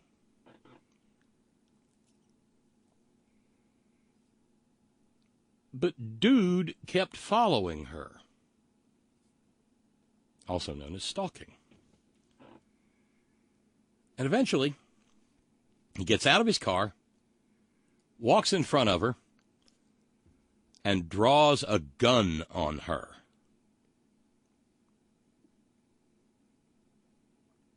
No kidding. Over a bumper sticker. An Elizabeth Warren bumper sticker. Well, luckily, we all carry telephones in our cars with us. We've got little computers in our pockets. So she reached for hers and dialed and punched in 911 and reported that she had been threatened for having threatened with a firearm for having an Elizabeth Warren sticker on her car. And lo and behold, when the police investigated, they found 27-year-old Joseph Schumacher not far away at a nearby shopping center in Moorhead, Minnesota. And upon inquiry, discovered that, he had a loaded handgun in his vehicle. There were a couple of people riding along with Joseph Schumacher, and one of them snitched and confirmed that, in fact, he had screamed at the woman and then pointed a gun at her.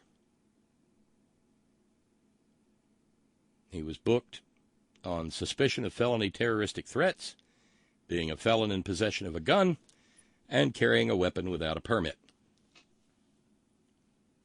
Time out. Before they breathe a great big, humongous sigh of relief over there at the headquarters of the National Ruble Association in Fairfax, Virginia. Well, obviously, he wasn't a lawful gun owner. He was a felon, and we don't want felons in possession of a gun, at least until we can get a law passed saying they can have them.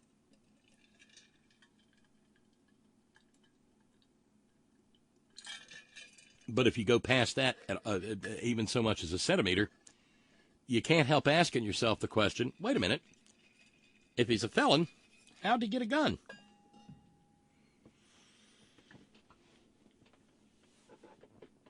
And the answer is easy. The ease with which a lawful gun owner can get a gun in this country is the ease with which an unlawful gun owner can get a gun in this country. All you got to do is go to a gun sale or a swap meet, or just check the pages of your local weekly horse trader that's available there on the counter at the Rippy Mart. And zowie, you've got a gun because of our ridiculously lax firearms laws. What's that, Mighty Mouse? A Mr. Green Jeans link. Thank you. Thank you.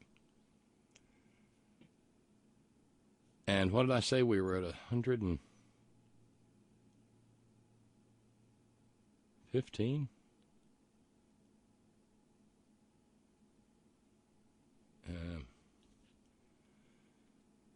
All right, I'm officially a little confused. Let me check something here.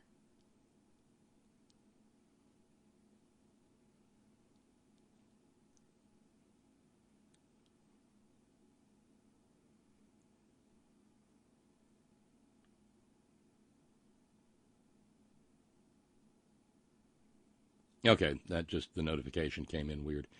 We're still at 115 to go on fundraising for the evening. Steve noting. And his bail was set at $50? I don't know. I don't know.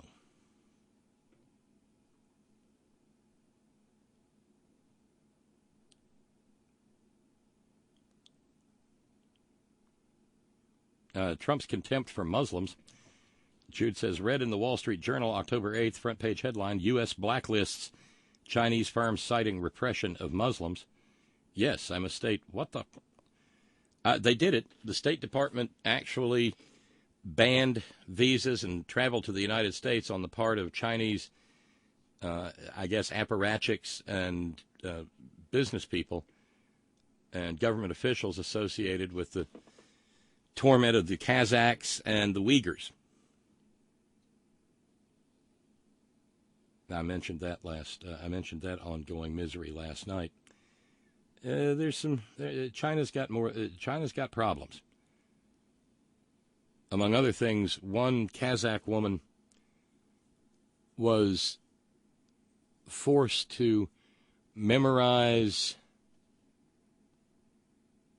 Oh, Jesus. She was charged with using superstition to subvert the rule of law. That's a hell of a charge.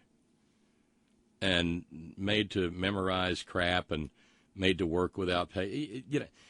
We tend to forget, because I guess we are so dependent on all the crap that they make.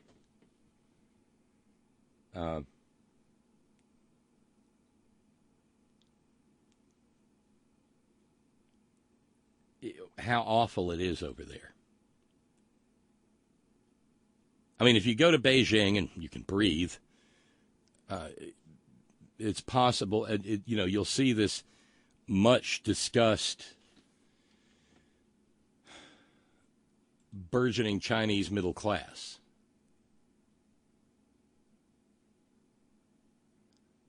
But it doesn't take long to find out that it is still an authoritarian dictatorial state. Back to Moorhead, Minnesota. It's across the river from Fargo, North Dakota, according to Irwin, who, by the way, makes some awesome choke cherry syrup. I'd never had choke cherries before. It's yummy. Fargo is Trump country, Irwin says, as North Dakota is. Republicans everywhere. Moorhead is probably Trumpistan as well. Well, that's the thing. I took one look at the story and said, I know how that guy voted. Except he's a felon, so maybe he doesn't vote. But then it's Minnesota, so maybe they're enlightened about that.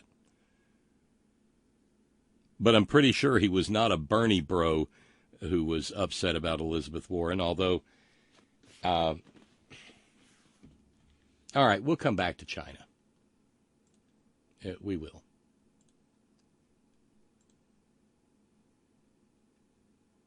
But there's a new slur out being deployed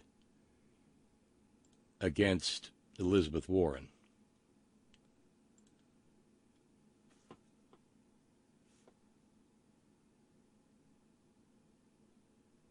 And well, let me put this in context this way. Once upon a time, there was a presidential candidate named Michael Dukakis.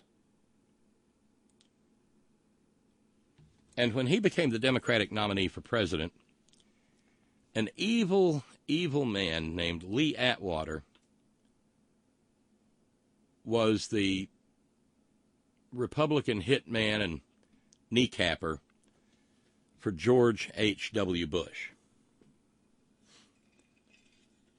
And he brought us an ad, a filthy ad, a sleazy ad, a racist ad.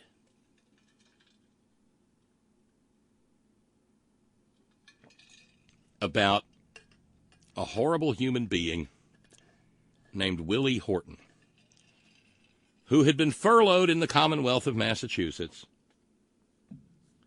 only to go out and reoffend.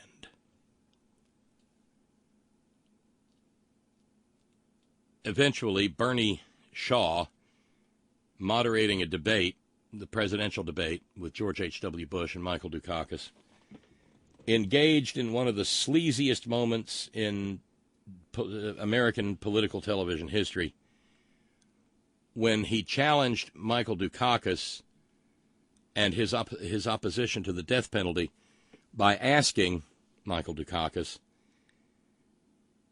if someone raped Michael Dukakis's wife, or murdered Michael Dukakis's wife, wouldn't he want the death penalty? That's kind of a when did you stop having sex with farm animals kind of question. If you say, I didn't, that means you're having sex with farm animals. And if you say, you get the point. It's unanswerable. It goes back to the old apocryphal story about LBJ wanting his opponent to be asked exactly that question.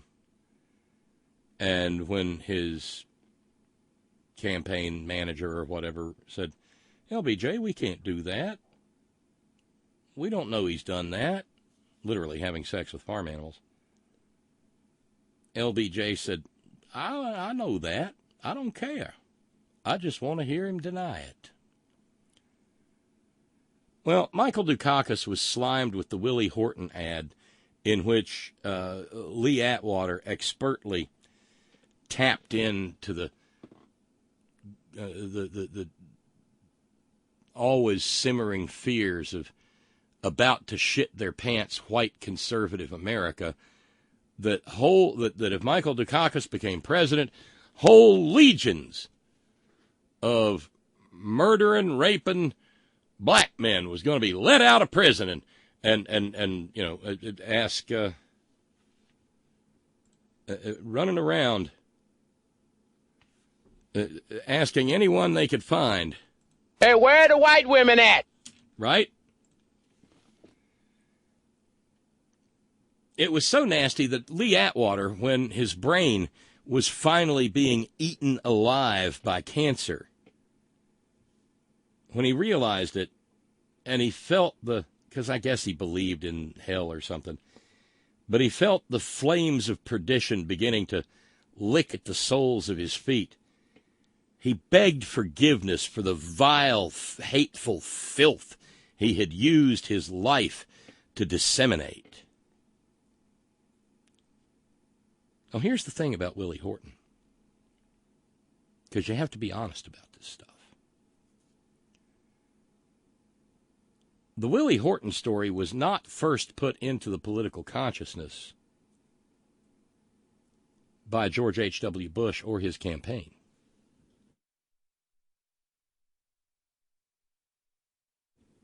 The Willie Horton story was first put into the political consciousness by one of Michael Dukakis' Democratic opponents, if I am not mistaken, Al Gore.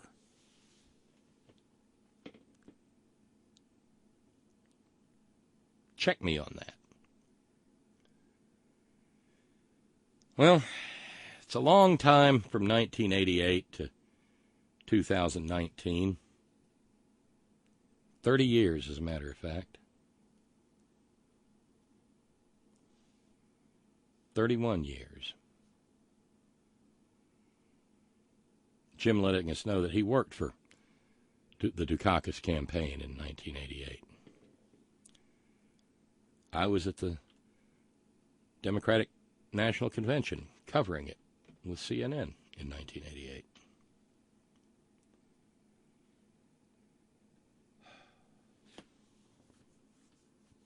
But anyway, let's run 31 years into the future. Here we are in the present. And a smear is making the rounds with regard to Elizabeth Warren. At least on the Democratic side, they seem to have steered away from the Pocahontas bullshit because, you know what, it is possible, and she proved it was real, to have indigenous genetics and still not be an enrolled member of a tribe. To enroll in a tribe requires a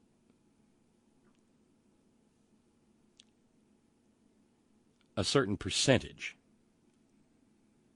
of indigenous genetics in one's heritage.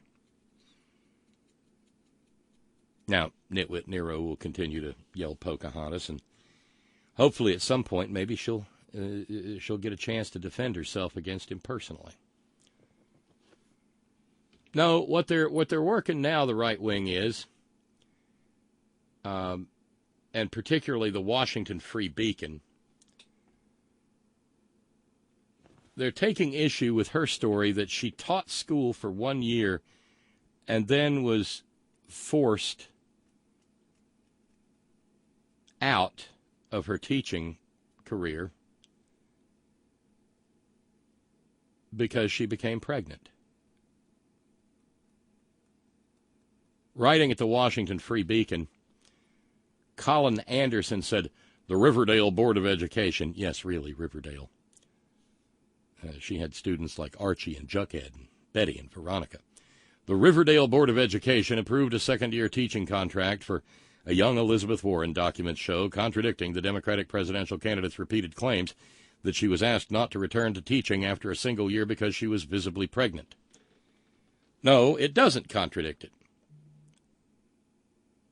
Because the contract was re-extended in the spring, namely April 21st of 1971. She was pregnant. She was visibly pregnant by June the 16th, at which point the school board accepted her resignation with regret. Because in 1971, a young woman who had become a teacher would be run out of her job for daring to be pregnant in the classroom because, horror of horrors, her young charges might begin to wonder why she was getting so big. And then, next thing you know, they're figuring out where the babies be coming from instead of from under the cabbage patch or dropped by the stork. Oh, everybody loves the stork. Here, have some champagne.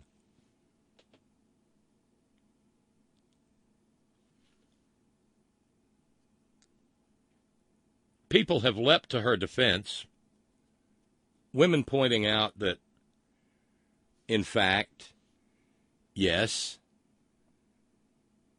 they didn't say you're fired. They didn't say you have to quit.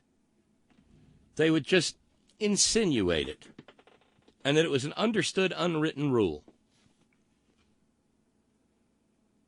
So that's swirling around in the cesspit that is Republican smear politics, primarily because Elizabeth Warren has risen to the top, the upper echelons at the very least, of the Democrats running for president. Generally speaking, it goes Biden, her, Bernie, or her, Biden, Bernie.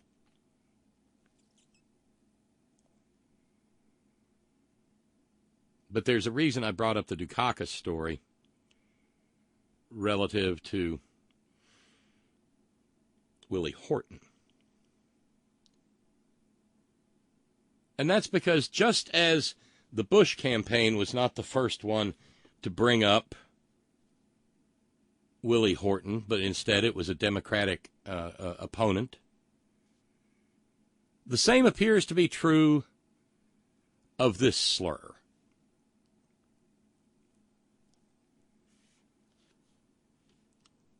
Let's check in with Megan Day. Megan Day holds herself out as being a journalist. And she writes at Jacobin magazine.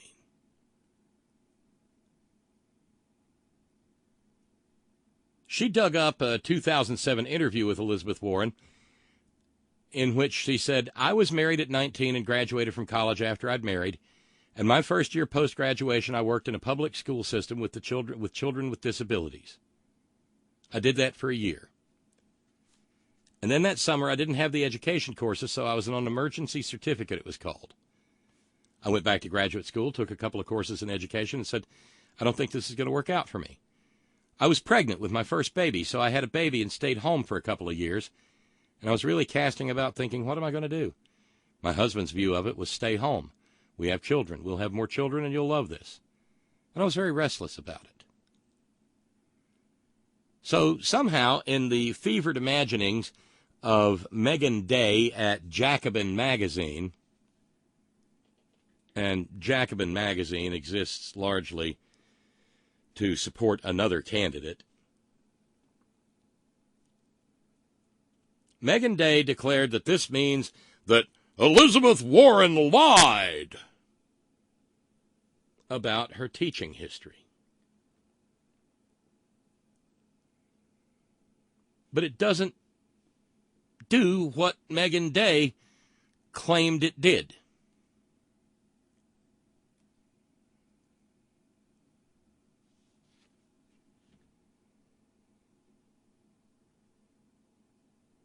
Absence of evidence is not evidence of absence. She just happened not to tell that part of the story in 2007, but not to Megan Day of Jacobin Magazine. Oh, there you are, Will Rogers, ghost of Will Rogers. What's that, sir? You say you're not a member of an organized political party, that you're a Democrat? That you were saying that in the 1920s when the Democrats were in the wilderness and into the 1930s before you died in that plane crash? Is that what you're saying, ghost of Will Rogers? And you're saying that it still applies to this very day, apparently, and that you find that deeply depressing because we still haven't fucking learned? Oh, you just heard you heard the Willie Horton history, didn't you? Oh, sorry, Will.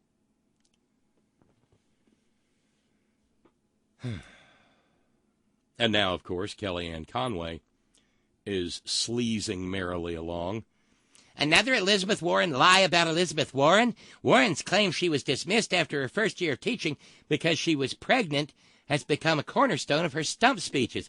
County records contradict Warren's claim she was fired over pregnancy, citing to the Free Beacon story, which only gets legs because of the Jacobin story. Will we ever figure it out? Yeah, sure. That Massachusetts politician famously said, politics ain't beanbag. I get that. What I don't get is what beanbag is. I've never played beanbag. Maybe it's a Massachusetts thing. Down here, we use our beanbags to play cornhole, which is kind of like horseshoes, only with a slanted board with a hole in it, and beer drinking drunk people tossing the beanbags.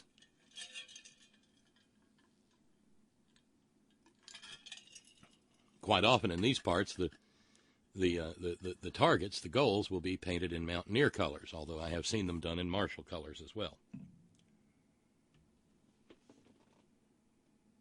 Hey, thank you, Michael. We have we've broken it down to $100 to go.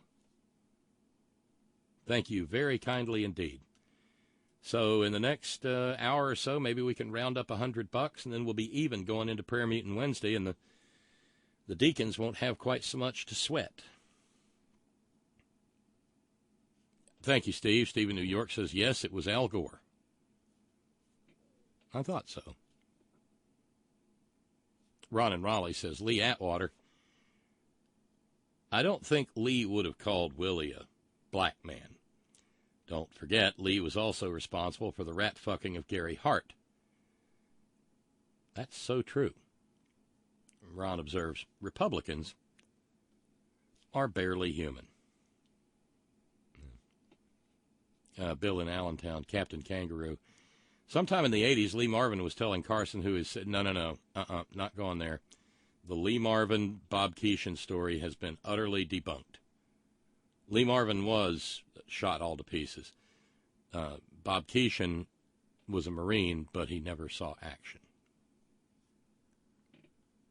especially not at Iwo Jima. What's that, Brother Deacon Asa?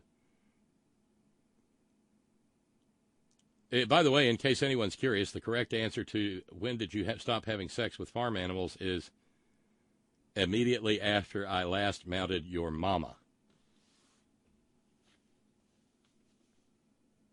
And that's true, really. Anybody ever tries that, the answer is your mother swore she'd never tell.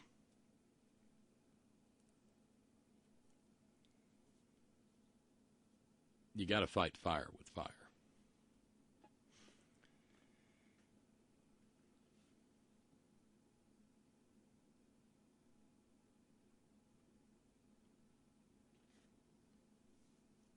So when you just to stop telling us how to respond to the If you see the Elizabeth Warren slur going around, know where it started and know it for what it is. A reminder, I would say the same thing if another candidate had started something like that about a different candidate who has a really, really vociferous fan base. I have endorsed no candidate in this Democratic primary season.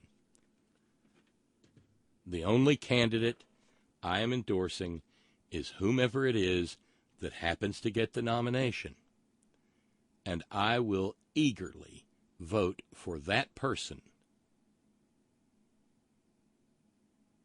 against Donald goddamn Trump.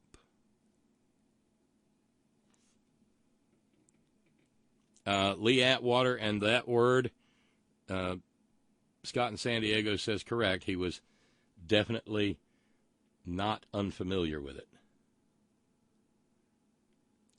Liz Warren's job firing, Megan says, this is what irritates me about the present day. For some reason, there seems to be some sort of belief that if you don't lay all your cards the first time, you're being dishonest.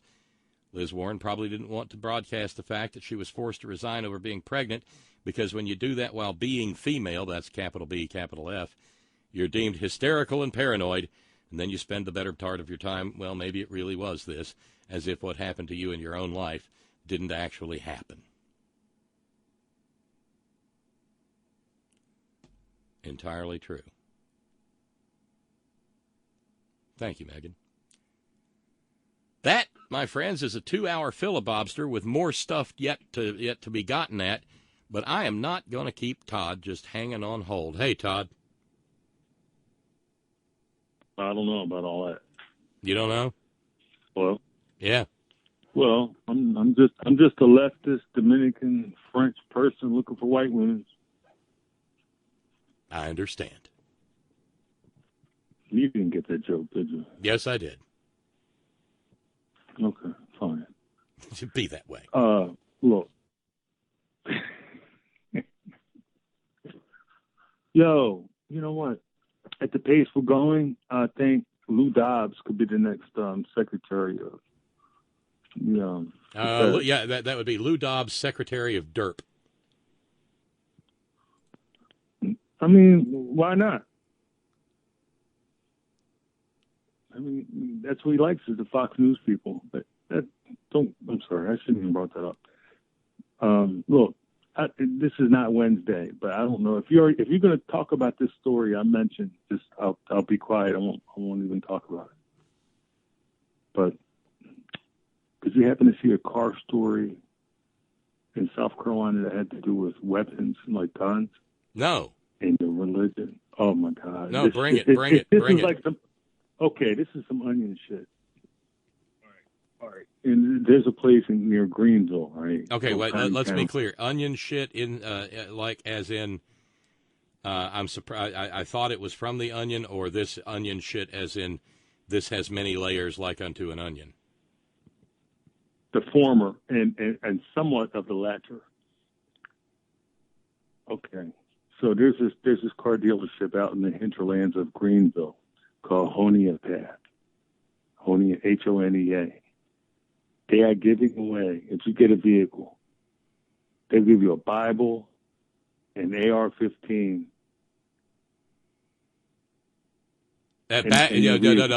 No. Beep, beep, beep, beep. Back up. I'm going to put, you know what? I'm going to put you on speaker. I'm going to just read a little piece of this story. God, Guns in America. Upstate dealership offers Bible, flag, AR rifle when you purchase a vehicle.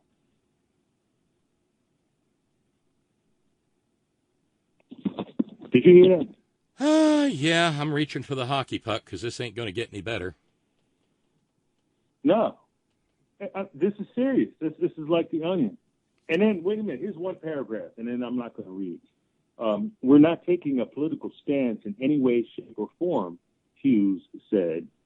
He's someone high up in that dealership. Okay, he said, we're all country folk, God-fearing people. We as patriotic people, we believe in our country and salute our military.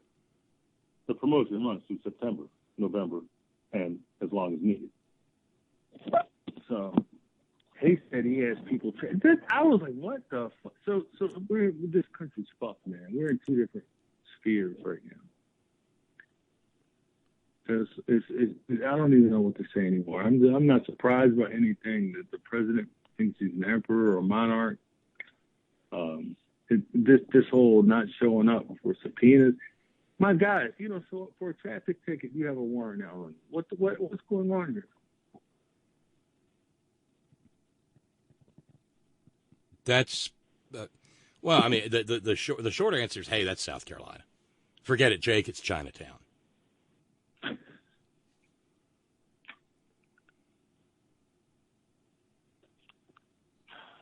It's weary. I'm becoming weary.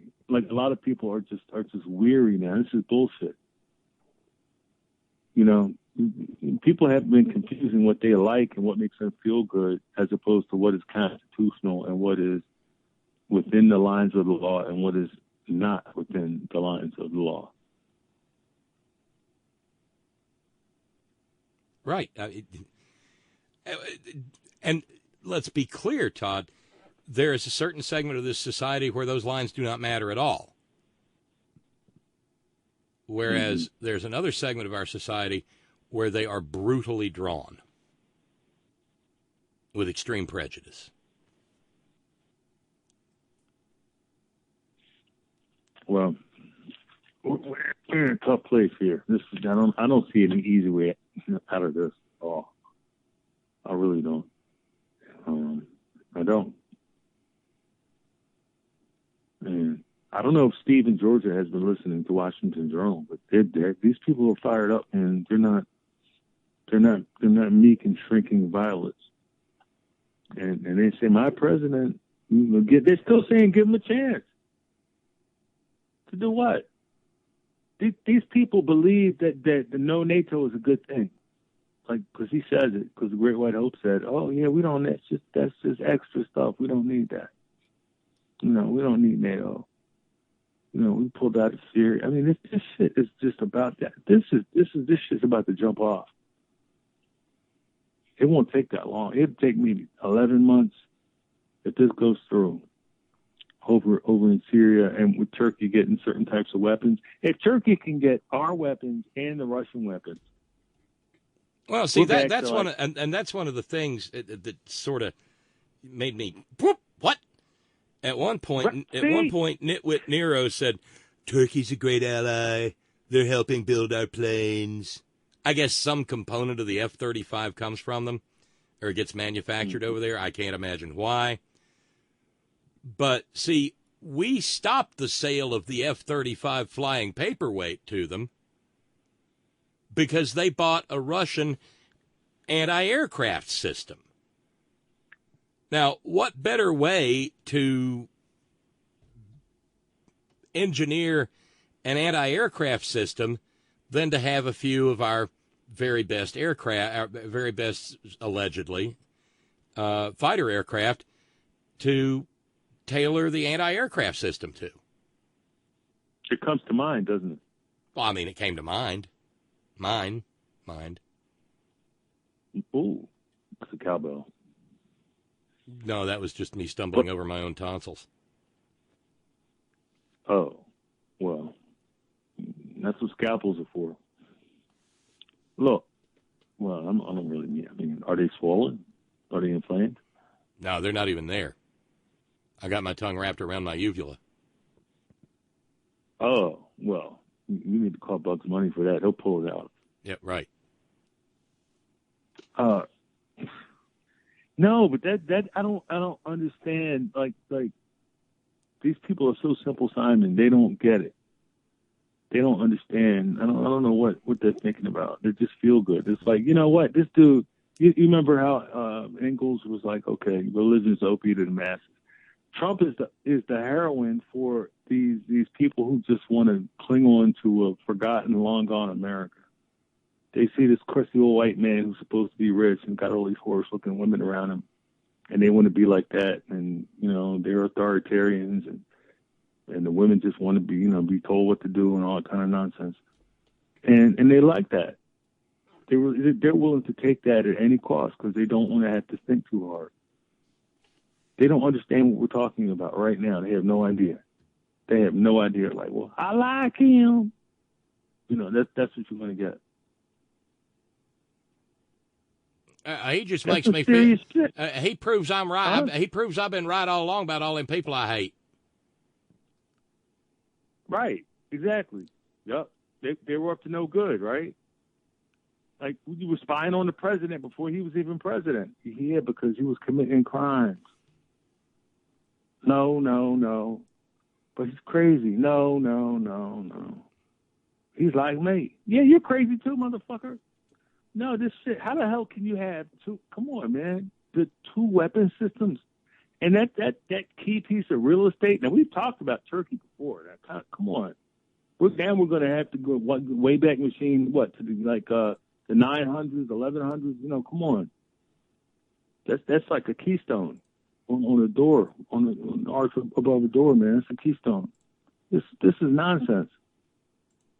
This dude is, and it was at the late night call with his handler, Putin. This is out of control, man. Oh, speaking of calls. What are you going to do, Bob? I'm demanding you do something right now. I'm serious. I know. I got to quit. I got to quit laying about.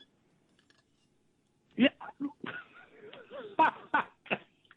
I'm being shiftless.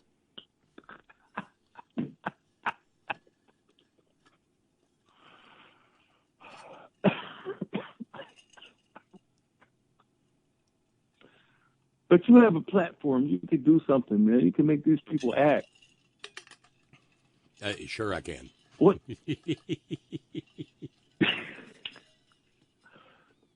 I mean, I'm not trying to be funny. This shit is if I have to laugh a little bit. No, if you don't, it's over. I mean, I told sometimes I wake up before Agnes does, and this morning was one of those mornings, and so I just wake up and fire up the telescreen and sit there and start engaging in our filthy morning habit and stumble in and listen to our miserable coffee maker go, oh, like I'm doing it, like I'm hurting it by asking it to make coffee. Oh, I don't want to. Really? And I'll sit there and watch my filthy morning habit, and she'll, this morning she was still asleep. It's been exhausting lately. And I realized today, that's a horrible thing to do to a human being. So henceforward, if that happens again, I'm going to get up, put my little Ugg boots on so my feet won't get cold, and come stumbling in here into the studio with my, with my miserable coffee. Oh, and I'm gonna and I'll put the headphones on and listen to, because, every morning my filthy morning habit starts with them playing some clip of Nitwit Nero saying something idiotic. And that's a lousy thing to do to somebody's subconscious. You make a good point. So, henceforward, I'm going to come in, because it's rough getting out of that. It's getting a little cooler here. I mean, you still live down in the tropics of South Carolina, but it's getting a little cooler here, so it'll be down in the low 50s or something, and just crawling out of those warm. Good sleeping weather, though. Daggone. Yeah, it's great sleeping weather. It's not so good for. I mean, hell, the coffee maker doesn't even like it, Todd. And so, does it fart on the coffee at the end? It goes. Yeah, at the end it goes.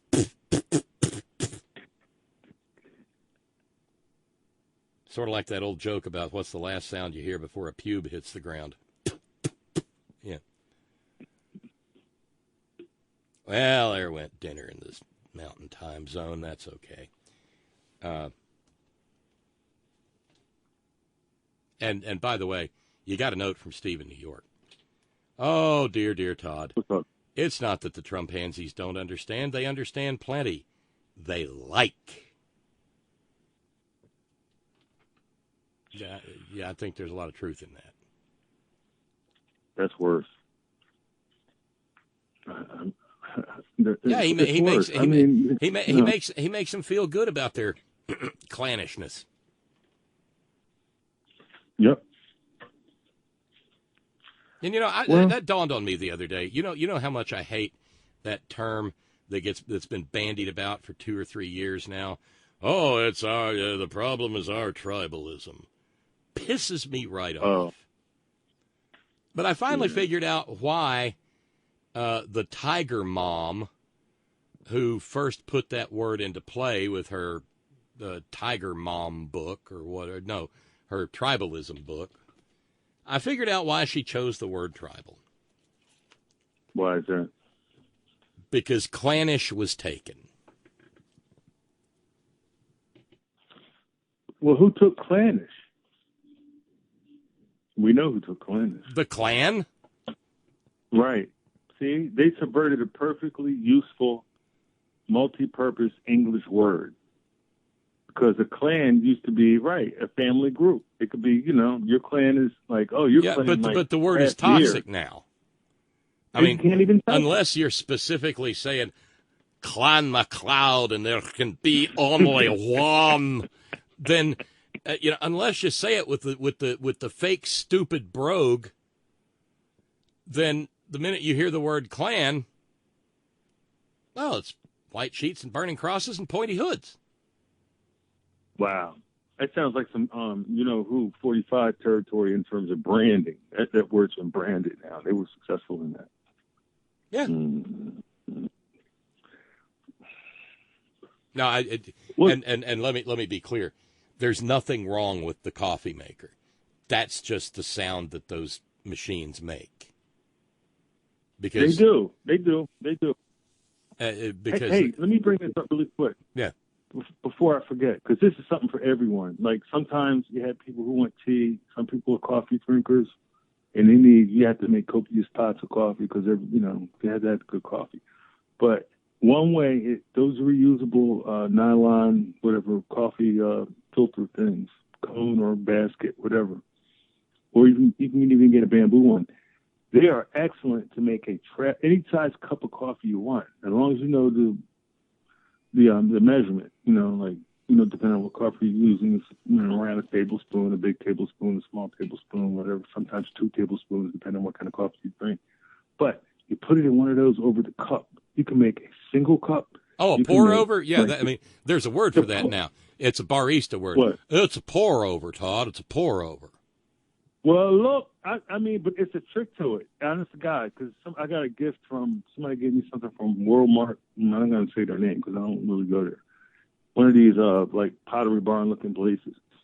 But so it came with the whole setup, and I broke the top part, of course, because I'm clumsy. Yeah, don't you hate that?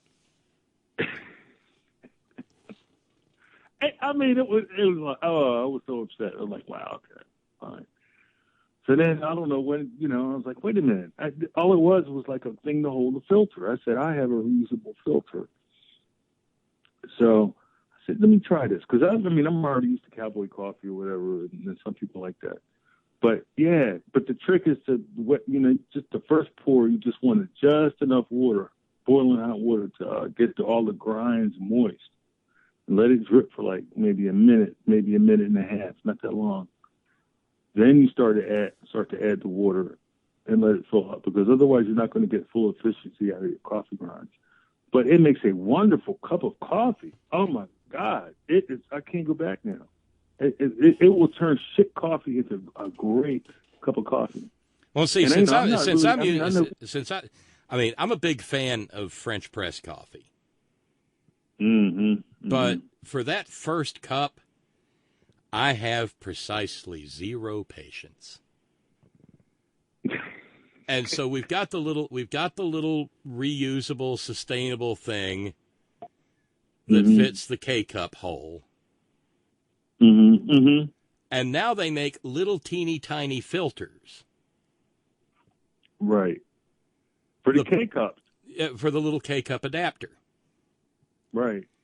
The problem is the bottom of the little K-cup adapter, the thing's tiny to begin with. And I've got, I could probably fit 2 of Donald Trump's hands in one of mine. Okay. I am not a tiny-fingered vulgarian. I'm I hear that. Big-handed vulgarian. Right. But the little K-cup adapter is tiny, and if we were doing video right now, I'm sitting here approximating that. And and the way the bottom of it is engineered, the thing does not want to stand upright. Mm-hmm. So you got the tiny little filter in the tiny little adapter, and you're hoping it remains standing upright while you stick your little spoon, because you can't use a scoop because the scoop's mouth's too broad. You need a spoon with a pointy end, and you stick that in to the coffee, and you ever so gently. And then you got to set the coffee bag down. Hope you don't dump the coffee out of your spoon. Hold on to the little Keurig hickey, and then slowly, dump it in there, and hope that you've gotten enough for a cup of coffee. But fuck me running, you didn't. So you got to do it, but you can't get a full spoonful. You got to do about a half, and put it in there again, praying to Jesus that you don't, and all the other deities, that you don't get any of the grounds between the filter and the K-cup thingy, because then you're going to have grounds in your fucking coffee and your morning's goddamn ruined. That's what I was about to say. With the big fat fingers that you have. And then you pick it up and you can't go, because then you blow coffee grounds all over. So you got to just gently kind of brush it around, brush the edge clean with your finger. You snap the thing down, you put it in, and you press the button, and it goes, oh. See, and you pray. I want to know how you don't break the machine in the first place, because that's a lot of maneuvering. First thing in the morning. Oh, I've thrown coffee all around the kitchen. And that's just for my shitty little cup of decaf. Now, I get serious about Agnes's. Now, as often as not, she makes mine. But if I wake up first, I make hers. And back when we were running around North Georgia in the company of Chris from Germany, well, Chris gets downright decadent with her coffee.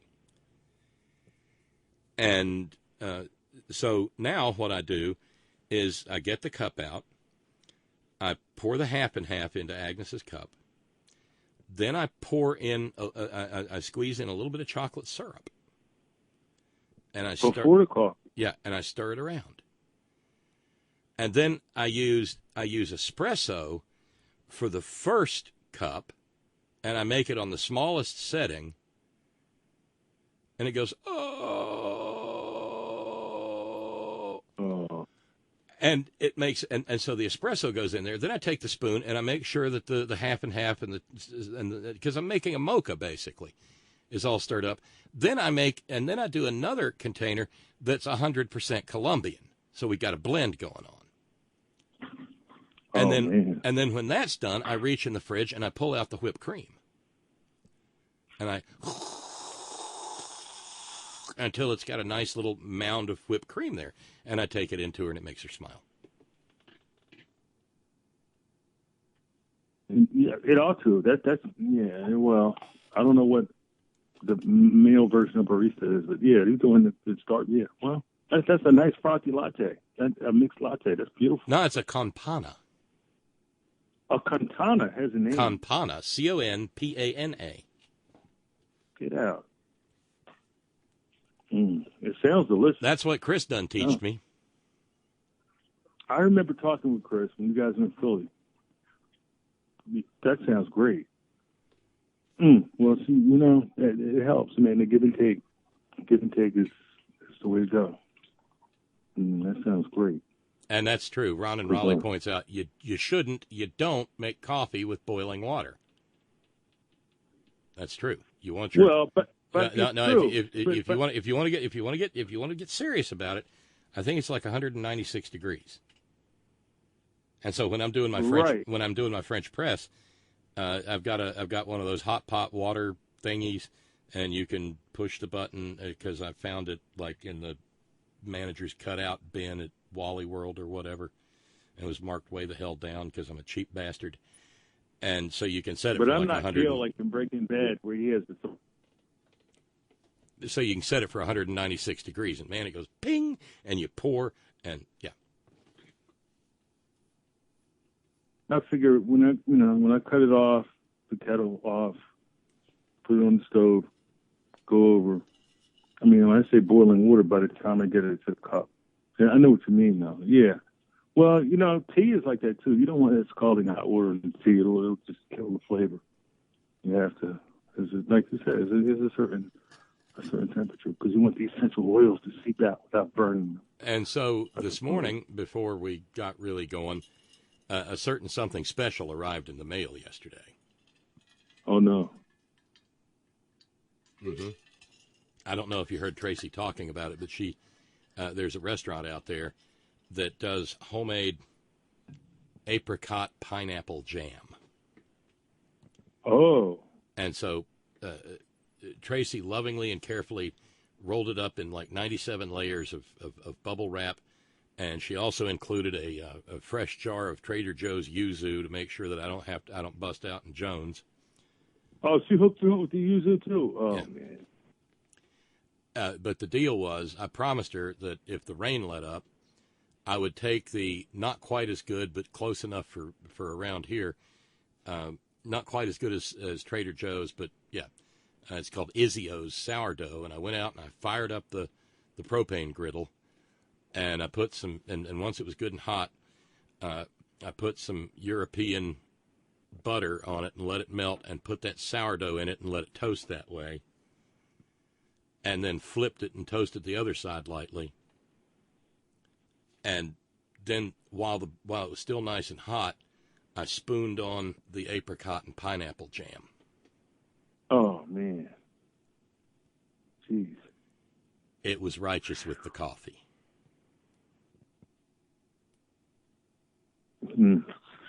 God, that sounds so good. Ugh.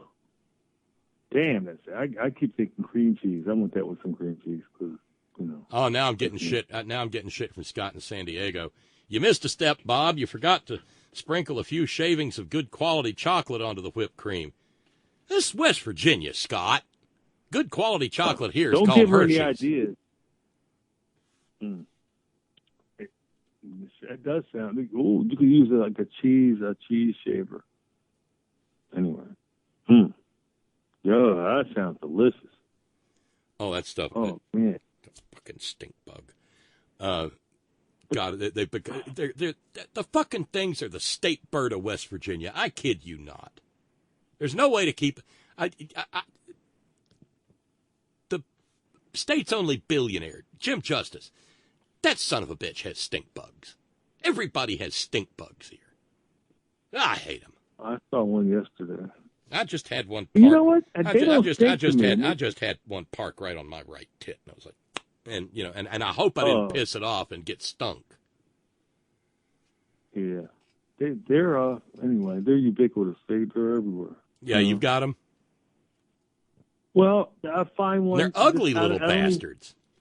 Right. They have like a shield. Like, yeah, I know. Yeah, right. So, and I'm trying to sort out that because I hate them, and they don't sting, they just stink, and I'm trying to sort out their evolutionary purpose, because they put out that stink so that other things won't eat them.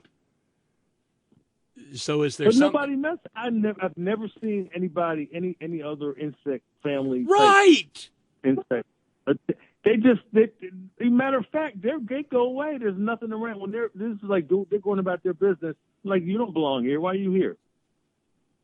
They just don't give a damn. They just show up and they just right. And they don't sting or anything, but they'll do shit like land in your hair. At which point, since you can't see the top of your head, you don't know if that's like a stink bug or a hornet or a wasp or a sweet little honeybee that doesn't mean any harm but might sting the shit out of you anyway. Or, maybe it's an Ebola bug or something. And and the minute you up there, then the stink. And it'll run. I mean, this is not a big studio, and it will run you out of here. But they're annoying. They do that on purpose. They're like, you see me, I'm here, and you know you can't hit me. Ha ha. You know, they play a joke on you. Yeah, they're. I don't know what to say about those types of things. Man, I have. Oh my God, it's almost 8:30. Because I know you have a new listener that wants to talk to you. But I have a question, and I want to see if you remember something. Do you remember during Bob Barr's congressional bills? Pardon me? Bill Barr. I keep saying Bob. Everybody does that. Bill Barr. Thank you. Sorry, I mean No, that's right. That's why people have names, because words mean something. William Barr, Bob Barr. I just call him Right. Barr to prosecution. That's a good name. You know, when he was questioned about, you know, how do you feel about obtaining foreign help to win an election, I'm somewhat paraphrasing. He stuttered. He didn't have a clear answer. He said, "Well, I'm not quite sure what you mean." You know, he just didn't have like he already knew they had done that already. He was like, "Yeah, I'm ready to do it again. I don't see a problem with it." Do you remember what I'm talking about? Yeah, I do. Yes. How come the press doesn't bring that up? Because they can't keep up either. I mean, I'm trying to operate on the theory of good faith. They can't keep up either. But that's crucial to this. That's a fulcrum. It's crucial to everything that the Democrats are talking about to make their case. Taking foreign influence. And here we have the Attorney General. Well, see, look, every time the Attorney General's name's brought up, they should just run the clip of Kamala Harris cross-examining him into committing perjury in front of God and everybody. And then the next question is, why has this fucker not been impeached? Well, that was my next. That's exactly the next question, and I do believe it was. Because whatever you think of Kamala Harris, whatever you think of Kamala Harris as a Mm-hmm. presidential candidate, she delivered just a back-breaking cross-examination of that corrupt bastard. Absolutely, I agree with you 100%. And you know, there's a guy on MSNBC. His name is Jonathan Capehart. Oh, Capehart, yeah. And right, and he made an interesting observation a week or two ago. He said, you know, remember Kamala serves on the House Intelligence Committee, and she's a prosecutor. And some of the questions that I'm paraphrasing him again, but he mentioned, you know, some of those questions might seem out in left field, but she can't say what she knows outright. But you can infer what she's thinking by some of her questions. You know, live time. Oh, I mean, if I needed to, I could scroll back far enough and we could listen, because I keep it handy. We could listen to that cross-examination of Bill Barr. She knew exactly what she was after.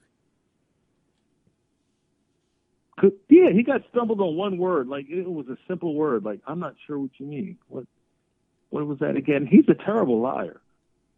He was like, "Who's this black bitch asking me these questions?" You know, excuse me, but that's the way he had that look on his face. No. Yeah, I mean, the word uppity was just swirling around his white brain. He was taken aback that she was so sharp, and she cut through the 7 layers of his skin, and she was in there. You know, she was wiggling something around in there. It was really something. But I think about that a lot in terms of what we're going through now. And it's not getting any better. And you know, pulling out a serious people, cui bono. You know, who's benefiting from all these actions? And I guess going back to that story about the God, guns, and the Bible. You know, that's that NRA Russian stuff, man. Who were very successful. You know, people don't have a problem with Russia anymore, you know, because they're the white folk. This is about maintaining white supremacy, and that's really what this shit is about. These people, there's too many black babies, too many brown babies. We had enough of the brown people, and white men are being put upon, and it's too late for that shit. People I know. who feel like that, they should start thinking about that. Hey, you want a warm, fuzzy feel good? What? Because I've got a warm, fuzzy feel good. Let me find it here.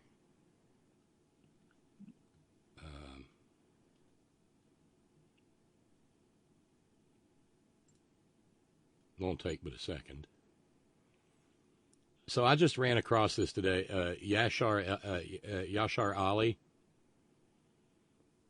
Sounds like a Muslim. I can't do it. Journalist. He tweeted this, and it was just the most sweet, heartwarming little thing that I have seen in forever and ever and ever. And maybe we need these once in a while.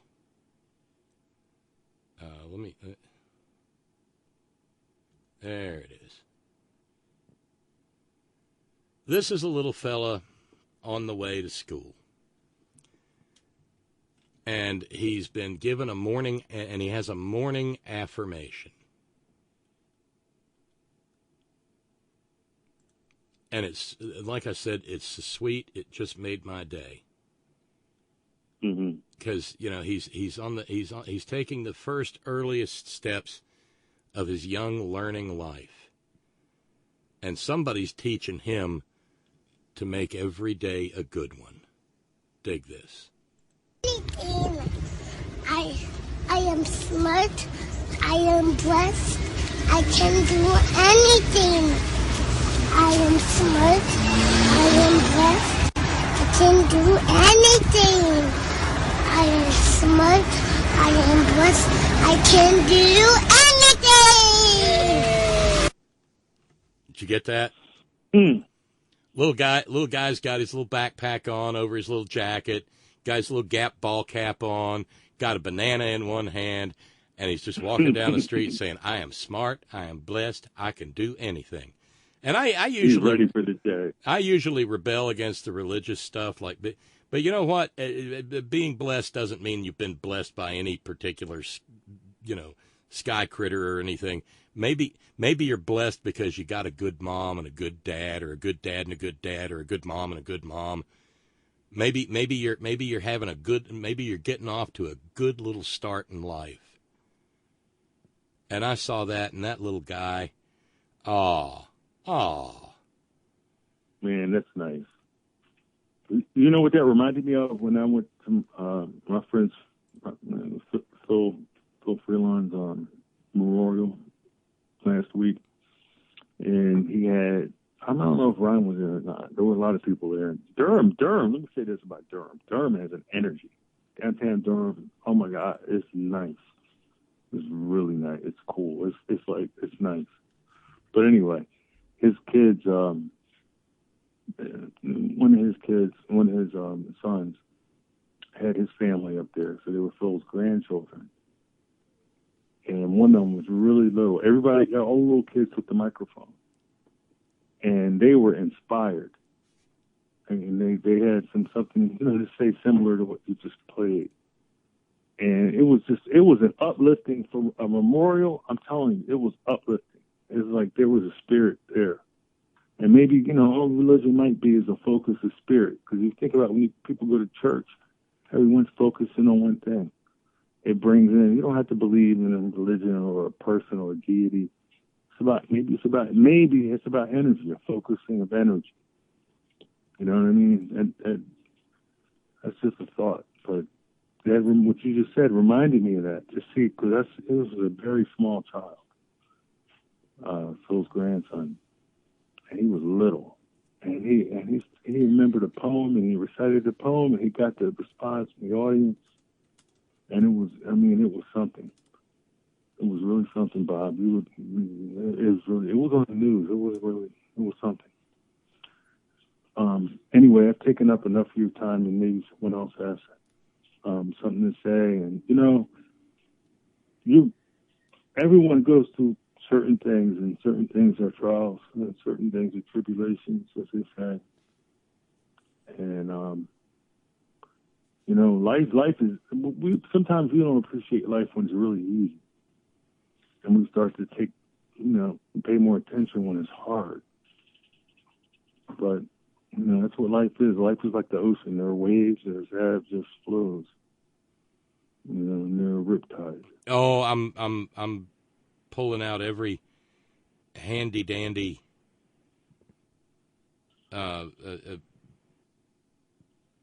philosophical thing I can get my hands on right now, for obvious reasons. Mm-hmm. And I just keep trying to tell myself, we're all going to get through this. We're all going to, we're all going to get through. We're going to be, and most importantly for our, for our son. Mm-hmm. And that no matter how you slice it, we are sentient beings on the only with the amazing coincidence of being alive and sentient on the only planet that we know of in the entire universe that has that sentient life. And that's about as good as I can do for the moment. Tracy, are you there? Yeah. Okay. Yeah. Yeah, I didn't want to miss your call as I was wrapping up with Todd, so I just figured I'd wrap you into this conversation. Oh, Hi, Tracy. Hello, Tyler. How are you? What's up? He's so formal. Nigga, freeze. Come on now. No, I'm fine. I just got home a little while ago. I didn't have to take Penny home this afternoon, so I went to the Y, swam a couple of practice. Well, my attempts to swim is still, not so much.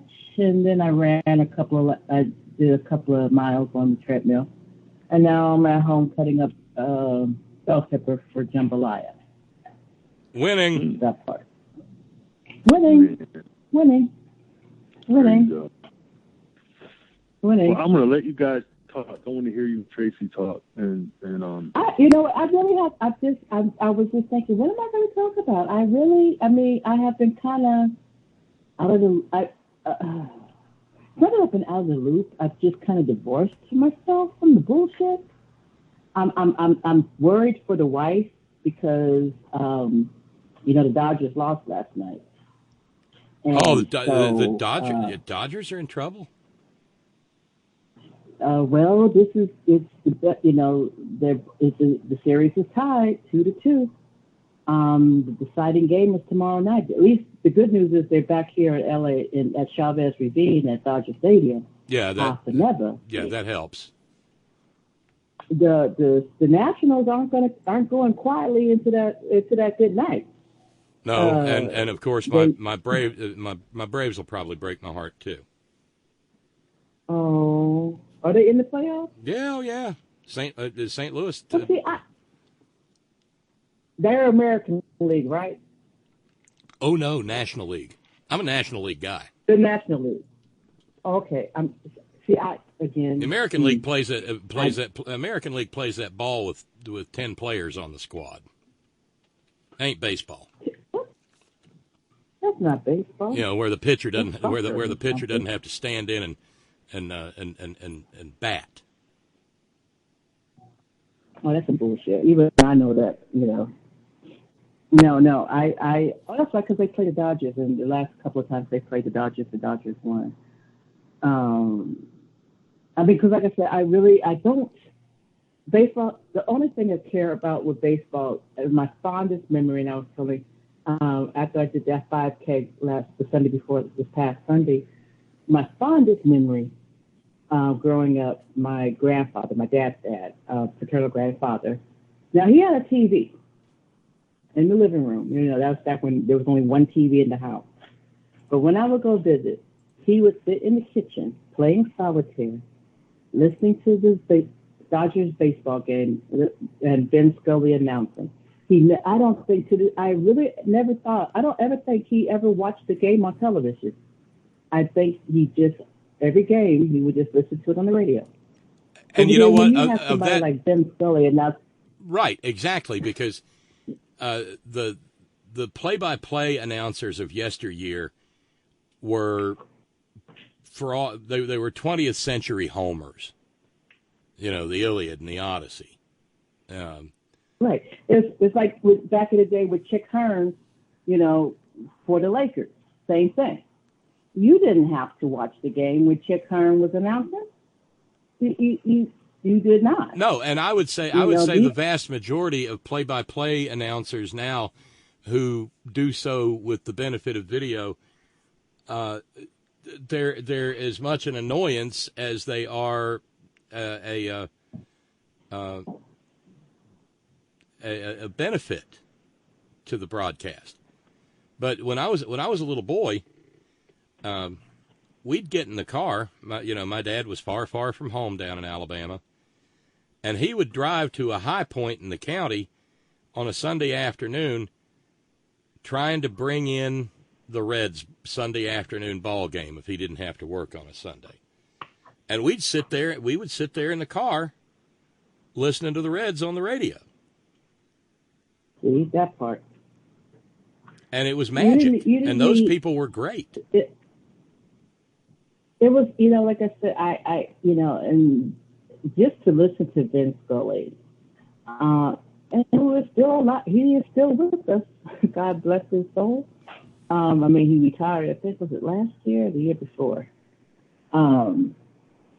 But yeah, it's again, me in sports, whatever. But even I can appreciate the artistry and the sheer majesty of listening to the skills these men had back in the day. Because the fools now, not so much. They try, but yeah. And see, before, money's always been a big part of it. But when I was a little boy, I remember first and second grade running home as hard as I could get. Yeah, just hustling.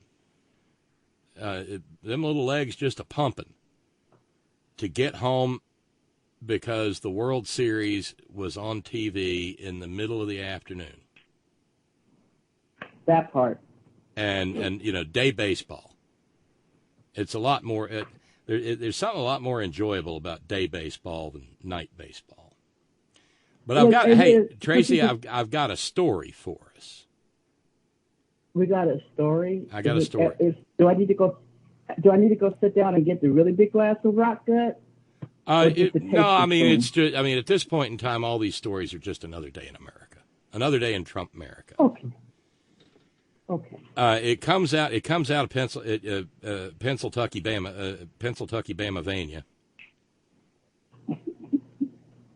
Because remember, Pennsylvania is Pittsburgh in the west and Philly in the east and Alabama in the middle. And that in the middle part contains a little community called Happy Valley. But they're probably not very happy there, are they? Oh, well, no, they're deliriously happy. Happy Valley is the home of Penn State University. Oh, okay. And Penn State fans are almost Penn State football fans are almost as obnoxious as Alabama and Notre Dame football fans. Some would say more so. Is that even possible? Well, is that even possible? Yeah, I know. No, it challenges the laws of the universe. I realize, but still. So enter a young man, a junior, on the football team. He plays safety on defense. His name's Jonathan Sutherland. Jonathan Sutherland. Yeah, Jonathan Sutherland is a young African-American man. And he's got some serious locks coming out the back of his helmet. No. Okay. And there's a serious foo-frow going down at Penn State because the head coach of the Penn State Nittany Lions opened his weekly press conference not by talking about last week's game or next week's big game at Billable Rick's beloved Iowa.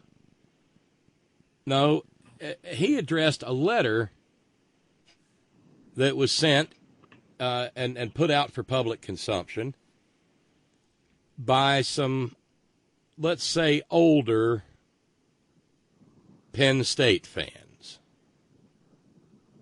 Okay. As I pull my locks up into a bun. Yep. Okay. And the letter was written directly to Jonathan Sutherland. And it's all Penn State-y. So at the top of the letter it says, "We are Penn State proud." Okay. Mm-hmm. I'm gonna read this in my Richard Pryor white people voice. Dear Jonathan. You should have sent this letter to me so I could read it in my white guy voice. Well, I was just I didn't see it till right before airtime. Damn it. Dear Jonathan, okay. My wife and I are proud older graduates of Penn State. We follow all Penn State sports: football, wrestling, volleyball, gymnastics, basketball. We love it all. I played all fucking life. Sounds like it. I played all the sports in my younger days, still played full court basketball into my 50s, loved the competition but never had the size or the talent to reach your level, though the desire in other words, you weren't black. Though the desire was there. Though the athletes of today are certainly superior to those in my days, we miss the clean-cut young men and women from those days. Watching the Idaho game on TV, we couldn't help but notice your, well, awful hair. Surely there must be mirrors in the locker room. Don't you have parents or girlfriend who've told you those shoulder-length dreadlocks look disgusting and are certainly not attractive? We congratulate you on your game against Pitt, but you need to remember you represent all Penn Staters, both current and those alumni from years past. We would welcome the reappearance of dress codes for athletes. You will certainly be playing on Sunday in the future, but we have stopped watching the NFL due to the disgusting tattoos, awful hair, and immature antics in the end zone. Players should act as though they've been there before. For the glory, signed them. And the them... They didn't even put their name? No, they did. They did. I'm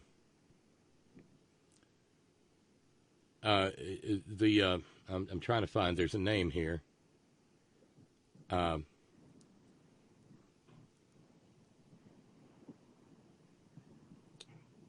Let's see here. Oh, David Peterson, a 1966 Penn State graduate in speech pathology.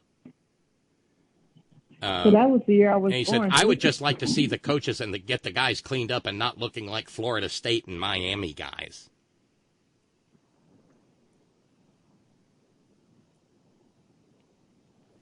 You know what Florida State and Miami guys is carrying all the freight for. Yeah.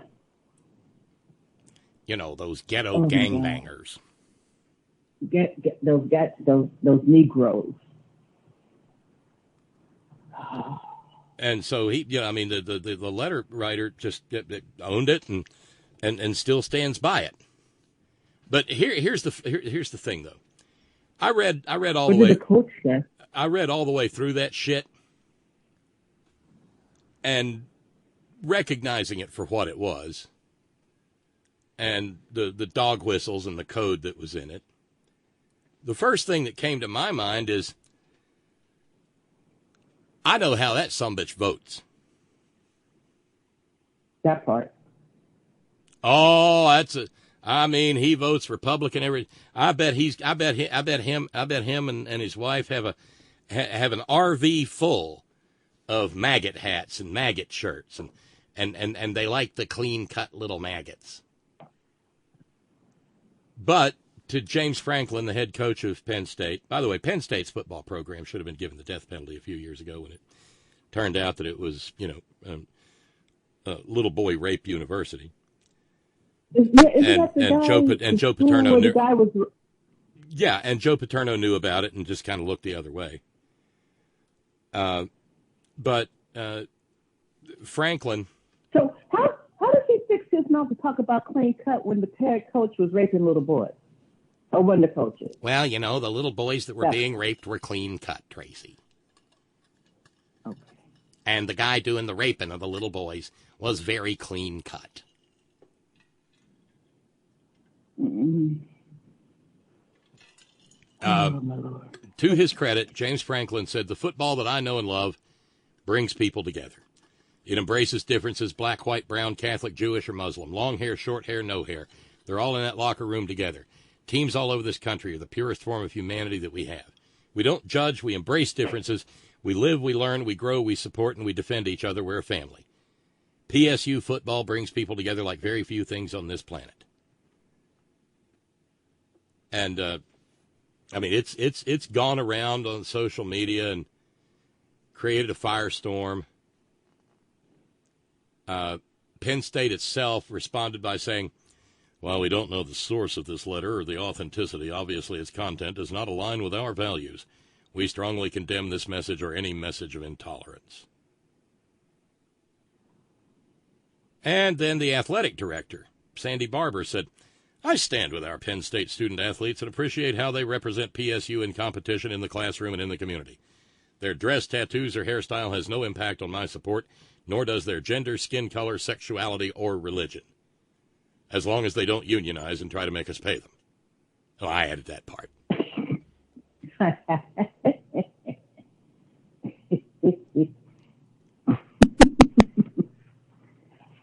Because another way to say it, hey, get off the young man's back. We're making a fortune off of him, and all we have to do is let him go to class if he wants to. If he wants to. But the young man is on the dean's list. That part. And he said he's been So wearing... he's an athlete and a scholar. Right. And he's been wearing dreadlocks since he was about 10 years old. So he's been wearing locks probably about as long as I've been wearing mine, because I got... 9 years. Oh, shit. I got my... Yeah, no, actually, no. I've been wearing mine longer. I got my locks in July 2000. So next year it'll be 20 years. But even the coach, trying really, really hard, still did that thing. Mm. He said that Jonathan Sutherland is one of the most respected players in our program. He's confident, he's articulate, he's intelligent, he's thoughtful, he's caring, and he's committed. I would be. Wait. And he's but he used the articulate, but then I think he. Did you say noble? No. He said this: "I would be so blessed if my daughters would marry someone with his character and integrity one day." He gave up his wife's daughter to the brother? Mm-hmm. Wow. Uh-oh. What you got to play the Cleavon Little clip. Where the white women at? Yeah, no, I already did that earlier. I know, but it's never too... you can never hear Cleavon Little too many times. Oh, just for you. Where is it? There it is. Hey, where are the white women at? All better now? And so you remember we talked about, my second act or third or fourth act, whenever I figure out what I'm going to do for the rest of my life. Right. And see, right there, I wear locks. I'm not cutting I've had my locks for almost 20 years now. Not cutting my hair. And I can't, there's, corporate America and me, besides the fact, because if I go back to a corporate job, I'm going to have a 12-year-old that's probably going to be my boss at this point, the millennial, like the girl that I almost throat punched the other day, millennial Malibu Barbie. And I cannot. And I'm too old to go to jail. And I just, I don't want the side eye because I'm wearing my hair naturally. And I'm not going to spend hundreds, thousands of dollars to put fake hair in my hair and straighten and chemicals, and my weaves and all that in my hair just to make Becky or Biff feel comfortable because, they seem that my hair is too militant. What the fuck is my hair doing to you? It just reminds me of, after, what's his name? The fool that called the female college basketball team nappy-headed hoes. And then in answer to that, India Irie did this amazing song, I Am Not My Hair. And anybody who, in Horn Family, y'all Google that song if you haven't heard it or have never heard it before. Or have since forgotten because it's been years. But the song is like, I am not my hair. I am not this skin. I am not I am not your hair. I am not this hair. I am not this skin. I am not your expectations. No. I am who I am. If you cut off my hair or if I wore a hijab or anything, that is just my outer person. That is not who I am. That is not who, it's not going to keep me from doing my job. It is not hurting you in any shape, form, or fashion.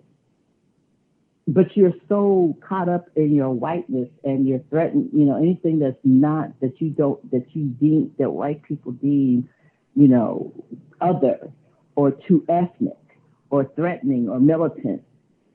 I remember growing up and people, when black women and men started wearing afros, like Sam Cooke was the first black man to perform on national television with an afro. Because back then, the brothers was wearing conks. Wait, what? They had wait. No. Educational moment. Wearing what? A conk, CONKS. Basically processed it. That's what they call it, conk. Oh, okay. So fried, in other words, fried, dyed, and laid to the side. That chemical processing, better known as a term now. But it was back then, it was straight up live. I mean, you saw Spike Lee's Malcolm X, right? Oh, yeah. Or did you see it? Yeah, no, I did. So remember that scene when Denzel Washington is getting his hair, and is burning, and they get ready to wash it, rinse it out, and they can't because the water's turned off? Yes. And it's so hot that they have to dip their head in the toilet? Yeah, that part. And we're talking, like James Brown, Little Richard, all them. That's how they wore their hair. And Sam Cooke's like, that's not how our hair is supposed to be. Sam Cooke said, "Fuck it." The world before Jerry curl. Yes, the world. And I got to see if I can find pictures of me in the Jerry curl. You'll die. No. Yes, Bob. Yes. Queen Tracy, yes. I had a Jerry curl. Oh my God. Then my hair turned red like everybody else's. Oh my God, yes. Yes. Wait a minute. Shut up, Bob. My hair turned red like everybody else's. It's like, I want to see pictures of you in the 80s, motherfucker. Did you have a mullet? No, I never had a mullet, by God.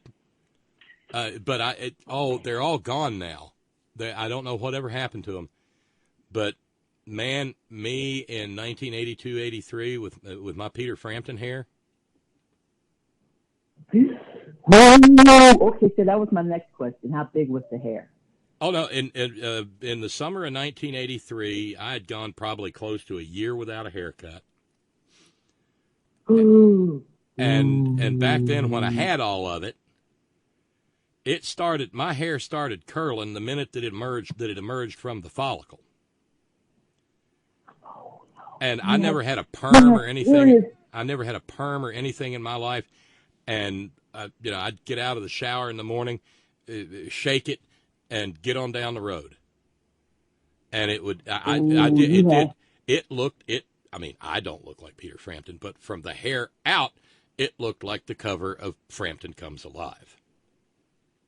Well, see, if you had hair, like Jan's hair is the same way until she started now she straightens it. But her hair is, naturally curly too. And, I would kill. But I think there's now I'm going to have to go search and try to find the pictures of Tracy Porter with a jerry curl. I mean, I've mostly had the same haircut all my life. But, for instance, there's a picture from back not too long after we started the Horn, where, John Fox described me as Bob in his Viking gone to seed phase.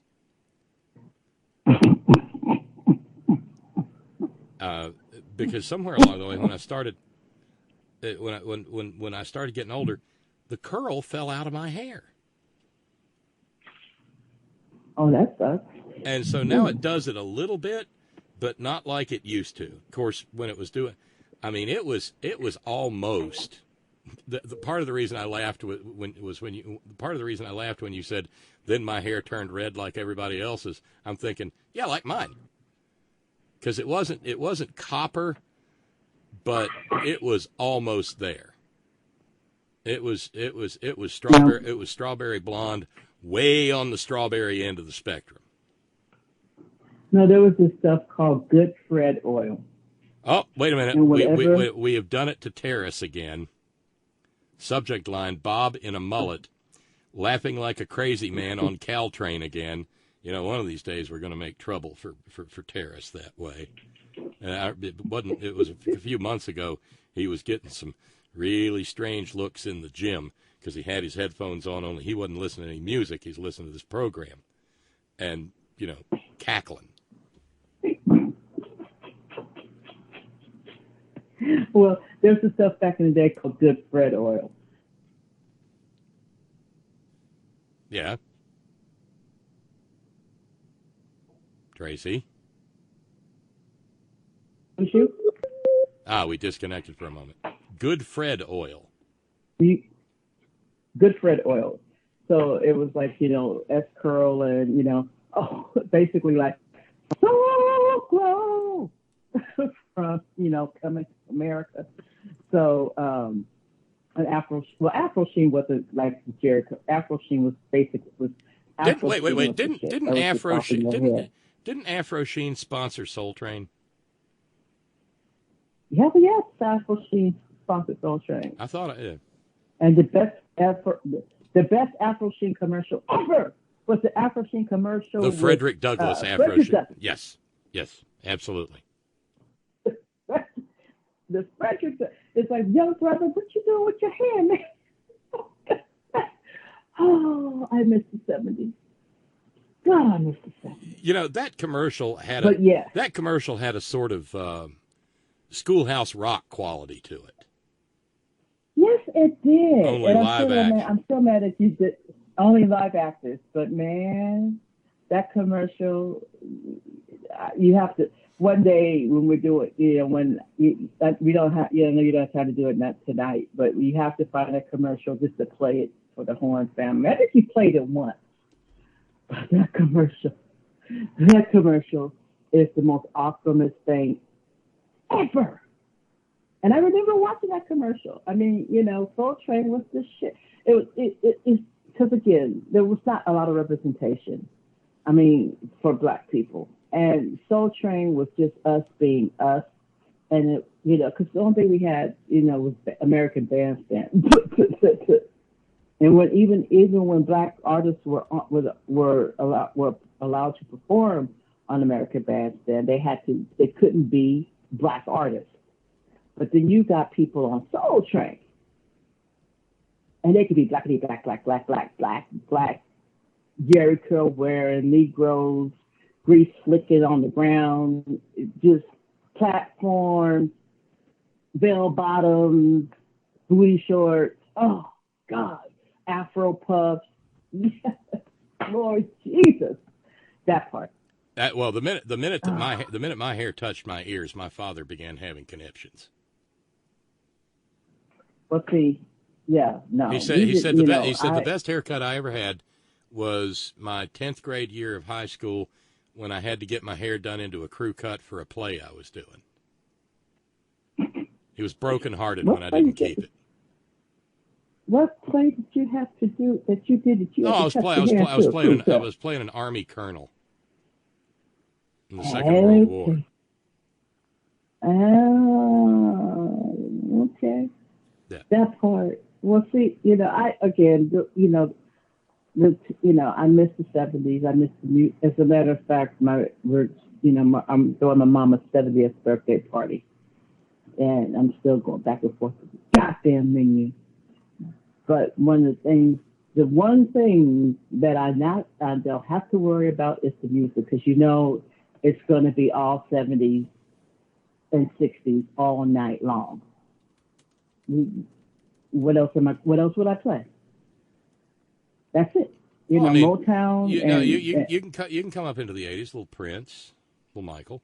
My mom. Oh, my bad. Sorry. No. And we still got to be careful. We can't play Parliament.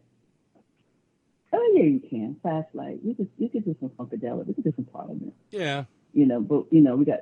Yeah. No tear the roof off. No tear the roof off the sucker. No. Nope. But we could do the Spinners, the OJ, stuff like that. Man, I heard Rubber Band Man in the store the other day. Oh, and I just had to stop and revel in it. And did you just kind of smile? I almost white guy danced for a second. Don't do that, because I'll know, and it'll be a violation. But see, and then there goes my cookout pass for next year. Your cookout pass is hereby and permanently revoked. Yeah, hanging by a thread. So no, just do not do the white guy dance, and we'll be fine. Because there's only no. There's only so much we're allowed to do, and I know you got to go, but thank you for being you. I know we'll talk later. I hope everything is going better with just getting some semblance of whatever. It's complicated as hell, and made far more complicated than it ever needed to be. And it's just sad. Yeah. Well, I know you don't believe it, but I'm lifting him up in prayer every night, and I just hope. And I appreciate that. He needs it. He needs it. Every little thing I can do on my end, I'm going to do. So on that note, I'm about to throw the sausage in the chicken, the smoked chicken sausage in the oil now for the jambalaya. I got everything cut up. I got the green onions. I got the white onions. I got the bell pepper. I got the garlic. Yeah, I think when things get back down to normal, I got to get one of those outdoor propane, cooking stands, propane burner, and get the big old heavy 125-plus-year-old Dutch oven out and get busy on some gumbo. It's gumbo time. It's gumbo time, baby. It is some gumbo, some black-eyed peas, some greens, and some cornbread, and some hog maw, all that. All of that. And I gotta look up my recipe, my recipes for red gullah rice and yellow gullah rice. Hooey. That too. Ooh, wee doggy. Then some good eating. I can speak Southern.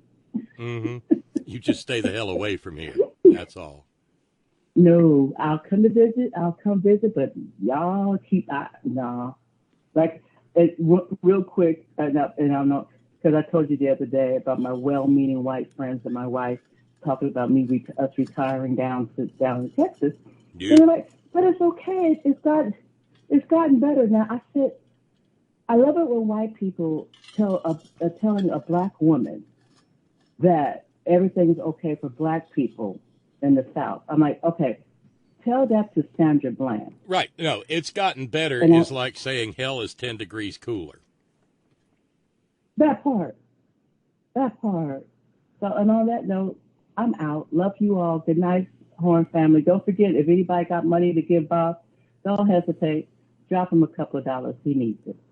Good night. Thank you, Tracy. Have a good night and bon appetit. The one and only Tracy, the lady cab driver from Southern California. And it's true, we're going to wind up $100 short, and hoping that we could just keep up with things through the week, because it's stressful and Thanks to all of you who do keep the program on the air with your subscriptions, your ad hoc contributions, a la carte. That's what we're calling it, a la carte. Thanks to our Patreon and PayPal subscribers both. Thanks to all of you who share your precious time engaging in the program. Thank you to our all-volunteer staff. Thanks to Sparky in the chat room. Thank you to our news ninjas. Thank you, Brother Deacon Asa, headon.live. Thank you, John Fox in Australia. Thank you, Ben Birch, whiterosesociety.org. Thanks to the hardest-working, bravest people I know, the men and women of Coal River Mountain Watch, crmw.net, 20 years at the forefront of the struggle for human rights and environmental justice in Appalachia. And always, always, always, Gina, it's all for you. I love you, son. Later.